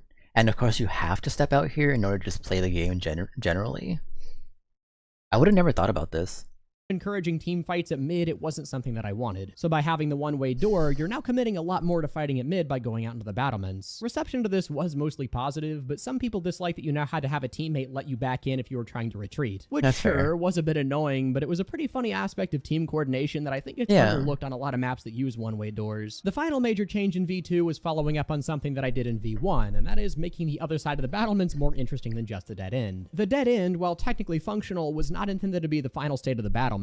The main issue, though, Not is that I yet. wanted every change that I make to solve a specific problem, and there really weren't that many problems with the battlements at this point. The only small one that even kinda needed solving is that now that there's a one-way door, rocket jumping up to the battlements is completely pointless. So to both answer that Yeah. problem and make the battlements a bit more visually interesting, I extended it to the back wall and made it open to the downstairs. This was Oh. definitely an experimental change because I honestly was not too sure what it would end up doing, but as it turns out, this ended up being a really cool solution to the balcony that most people liked. There were concerns of this creating a potentially powerful sentry spot, but considering Yeah. how easy those sentries are to flank by rocket jumpers, this was rarely a problem. The coolest thing this change added, though, is this strafe jump. It's slightly too long for Ooh. engineers and snipers to use, but barely doable by spy, which effectively created a spy-only flank route that lets him Wait, get behind what? the people on the battlements, which is Is Spy faster than Sniper? I never knew that. Wait, why can't Sniper do it? I thought Spy, Sniper, Engineer, and Pyro, I thought they were all the same speed. And Demo. Is Spy really faster? Or do they have something that makes them faster? only flank route that lets him get behind the people on the battlements, which is honestly way too cool of a change for it being entirely accidental, but I will certainly take it. Other than that, though, I mean, it I'll was a take it. very welcome visual change and made the room a lot more interesting, which is perfectly fine with me. There were also a couple of minor changes in this version that were added to solve more niche problems. First was adding this batch of props in the upstairs base, which both gave cover for the people coming out of spawn and blocked off this sentry spot. Even Oh, in my that's 6th smart. version of 2 Fort being hyper aware of sentry spots, I forgot to account that a sentry right here covers every possible route. Oops. I also Yeah. replaced this walkway with a grate to give more information to the people entering from below. In vanilla, this one walkway is the single biggest problem to pushing into the courtyard because you cannot see anything. So just Yeah. to make the courtyard a little bit easier to push in a much It more looks clear nicer way, too, I figured honestly. this was a necessary change to make. And also, yes, for those that are fans of my channel, this is a material that allows explosions to pass through, so sitting on this pathway is no longer completely Oh. risk-free. That's why I thought you could shoot through it. It is the explosive thing. Because in the drop over there, Demo Man could just put stickies, and then you could just camp the area. And no one could really do anything except Pyro. Wait, then Pyro can shoot through the grate, can't he? Yeah, he can. I think I remember that now. Just no bullets, I guess. I also decided to remove the barriers here to allow this little cubby to exist in the hallway so it isn't as cramped. This was mainly done because of how important I expected this hallway to be with the existence of the new door, and I didn't want fights in here to be too annoying. Wait, now that I think about it, the grid and the chicken wire are two different things, aren't they? Huh. If I could help it. And finally, I did some minor restructuring like opening up the second hallway to the intel a bit more, which was pretty nice, and lengthening the bend in the sewers to make it a lot less awkward looking. And largely, that is the extent of the changes that I made in version 2. And to my shock and surprise, these changes left the map in a way better state than I expected for only 2 playtests. In fact, at the end of the testing session for V2, I had so little that I wanted to change that I did a second one on the same version just to make sure I wasn't stupid and overlooking something obvious. It played super well, giving ample It looks opportunities so to good. control mid, good routes to push through, and fair ways to defend against those pushes. It had a lot more interesting terrain for combat, and it was overall surprisingly balanced. It could get a little bit campy at times, but I found that it got campy in very interesting ways. Unlike Vanilla 2 Fort, where defense is done mostly passively by the people respawning, you actually had to dedicate some manpower to make sure your intel wasn't Yeah. constantly getting pushed. But considering how important holding mid was for the final outcome of the game, stacking engineers in the intel room very often led to a slow demise. After all, I mean, the game can't not be campy. It's like you're trying to defend a flag. Like any game with a flag you have to camp is obviously you can't get rid of it entirely. But it's at least not as frustrating. This is like these things are all so in the open now. Power to make sure your intel wasn't constantly getting pushed. But considering how important holding mid was for the final outcome of the game, stacking engineers in the intel room very often led to a It's more interesting, demise. yeah. After all, every engineer nested up in the intel room is one teammate not helping your team reclaim mid. So sure, as with any other map in TF2, stacking engineers did slow down the game a lot, but defense spam was actually a losing strategy now. And with the exceptions of the extreme cases like half the team playing Wrangler engineer, which yes, did in fact happen, I found the majority of matches flowed incredibly well. Nearly every round that I played was super close and tense, with the final score being 2-2 and both intels being taken out of their base. It's now that I think about it, if this is like a map he intends to just release to the public and stuff, you have to have people actually testing these things, because this is a strategy that people are going to do, so you have to know at least how it's going to work and if it needs to be fixed. There's nothing really about the Wrangler that I don't think that needs to be fixed. Nearly every round that I played was super close and tense, with the final score being 2-2 and both intels being taken out of their base. It's probably some of the most fun I've ever had actually trying to do the objective on a capture the flag map. There were certainly some changes that needed to be made going forward, so it'd be hard for me to call this version completely finished. But it was the first version that I would genuinely call a fun map, and it really only got better from here. So with how good version 2 was in terms of gameplay, I decided to shift my focus onto something else very important for version 3, the aesthetics. It's not something I've talked about much up until now, but one thing that was very important to me when making my revisions to 2 Fort is that I wanted to keep its visual identity completely intact, which typically wasn't too hard because it just meant reusing existing assets to make the environment more cohesive, but sometimes it did require me to get a little bit creative with how I solved certain problems. For instance, take the cover that I added outside of spawn. A triangular block of concrete would function perfectly fine here for all intents and purposes, but obviously that would look like a very lazy solution. It's not that it would be a hard stretch to say that concrete exists in the environment, but why would someone make a perfectly triangular block of concrete for makeshift cover? So to make it look a lot more cobbled together looking, I decided to make it a piece of sheet metal resting on some hay bales. It achieves the exact same function, but obviously looks a lot better for the room. But there's also a very unique problem for doing it this way, because while it looks fine on the red team's base, blue doesn't really have hay bales anywhere since their base is a lot more industrial. So for them, I had to find an industrial looking prop of a similar shape and size, which I decided on these crates for. This made the two upstairs rooms ever so slightly asymmetrical, which is something you probably didn't notice up until now, but will never stop noticing now that I told you. Which may sound like it'd cause some problems, but Vanilla 2 Fort actually does this exact thing a ton, and even in ways that affect gameplay a lot more directly than this. But this attention to detail is something that's very important to me, because ultimately it's something that the 2 Fort designers did incredibly well that I certainly don't want to ruin. And honestly, as long as it doesn't give a single team an obvious advantage, I really don't mind minor asymmetry like this. I think it makes maps a lot more interesting. As far as this affects version 3 of Blue Fort,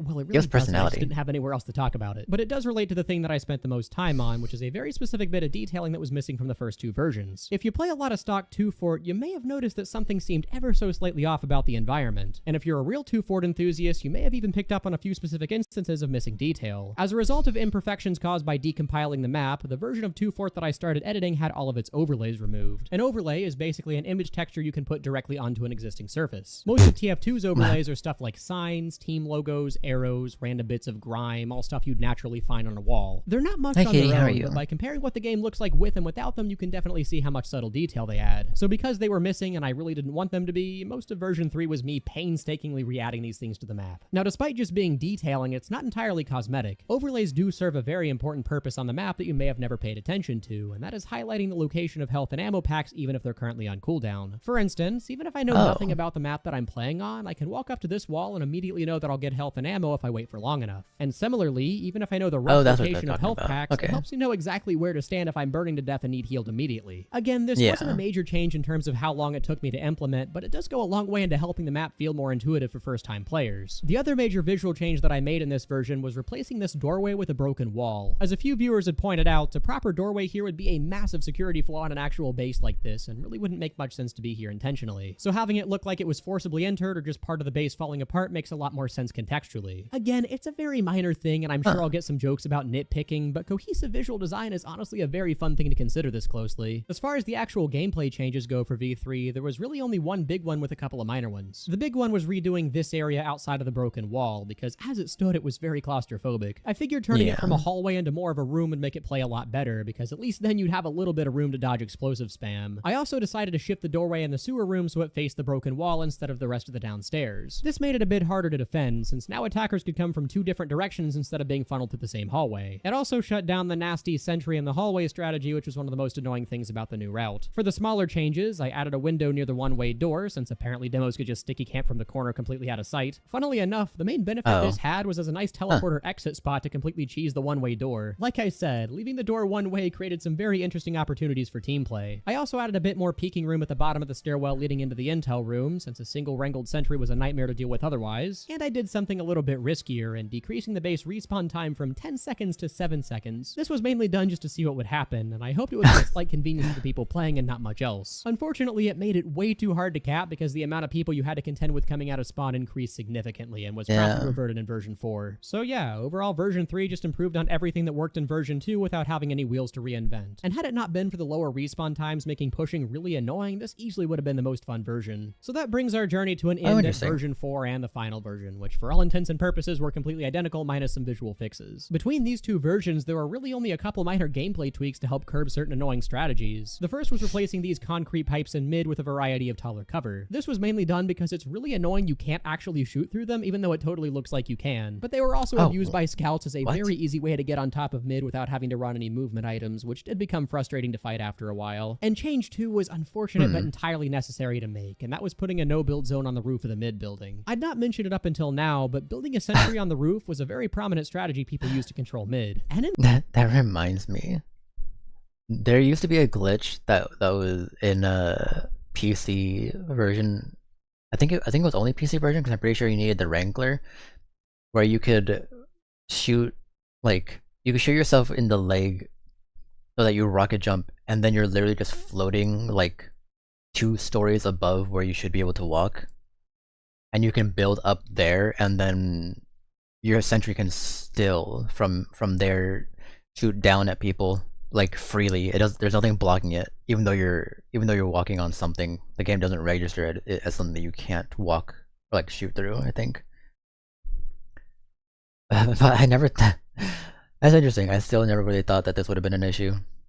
In theory, it's a pretty cool way to play around the map, so I really did not want to remove it if I could help it. But even though a single engineer on the roof wasn't the hardest thing ever to take care of, the speed at which you could get back up there by jumping from your battlements was just way too fast to be fair. Even after getting his nest completely wiped, an engineer could jump back up there and rebuild his nest in under a minute, which really just was not fun to fight long term. Combine that with the fact that there never was just a single engineer, usually there would be at least one more, and also dimhos, soldiers, snipers, and pyros up there shooting at you too, and it was just too obnoxious to continually deal with and made retaking mid a lot harder than it deserved to be. So, alongside the bug fix of people being able to pixel walk on certain ledges in mid, as well as a few visual touch-ups in various parts of the map, that was it. CTF Blue Fort is, for all intents and purposes, done. And overall, I have to say that I am very satisfied with how it turned out. Especially compared to stock 2 Fort, the rounds play incredibly well, with defending and attacking both being fun roles to play assuming the teams are balanced. And even if one team was clearly better, the map turned into more of a pushing simulator like Powerhouse, which in my opinion is a pretty fun design for it. The phrase I've thrown around a lot throughout the video is, "It's not perfect," which even after being done with the project is definitely still a sentiment that I stick to. If I had more time, I can think of a few areas like the sewers that could be fleshed out a bit more, as well as having some ideas for experimental route overhauls that I definitely want to try to test. But for what it is, I'm very happy with it, and it's taught me a lot about making completely normal TF2 maps that I'll definitely take with me into my future projects. It wasn't all sunshine and rainbows. Occasionally I'd run into really annoying bugs that were basically impossible to test solo and have to make an emergency fix for them. For instance, when I opened the hallway that leads to the battlements, everything looked perfectly fine from the perspectives I alone was able to see while testing it. However, apparently the door below would clip into the hallway when open, which is something that I learned after the map was already uploaded to the server for live testing. Similarly, on the first version of the map, I forgot to make the cube maps for HDR settings, and because neither me nor the friend that I had test it play with high dynamic range turned on, we didn't notice anything was wrong. But apparently a lot more people than I thought do actually use HDR and play the entire first playtest with the map looking like this. So yeah, this map was definitely a learning experience in about every single version that I uploaded. But it was a super fun exercise in both problem solving and design, and overall I'm very glad that I did it. So the last thing that I did with the map is a sort of contest between me and another creator. Both myself and Shonik wanted to do the same project side by side, where we recreated the same map in our own unique ways. And then to make it more interesting, we held our final playtest in a joint stream and had our viewers vote on which one they liked better. It wasn't a very serious competition, it was more just to motivate us so we try our hardest to make the maps actually fun. So, After we left the maps up for a week to accumulate votes, mine ended up winning by a fair bit over Shonik's map. While I will no doubt hold that fact over his head for years to come, he made a really cool map too, so I'd encourage you to check out the video he made on his. We have very different design.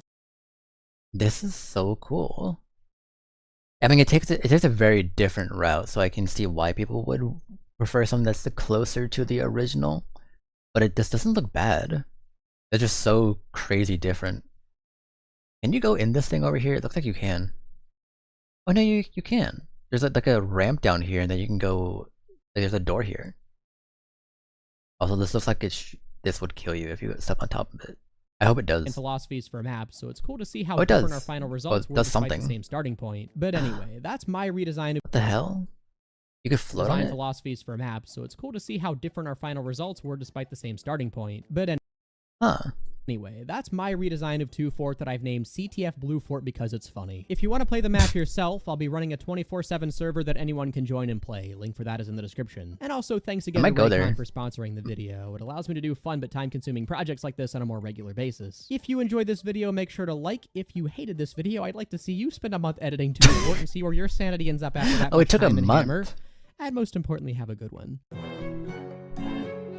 I would have thought that it would have taken like a couple weeks, not a month.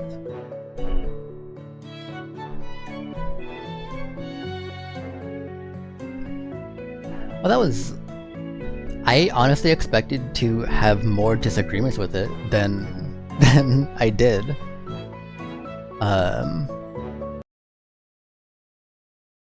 Yeah, that looked great. I may actually reinstall TF2 and check it out, honestly. Cause yeah, it looked honestly like it generally improved it.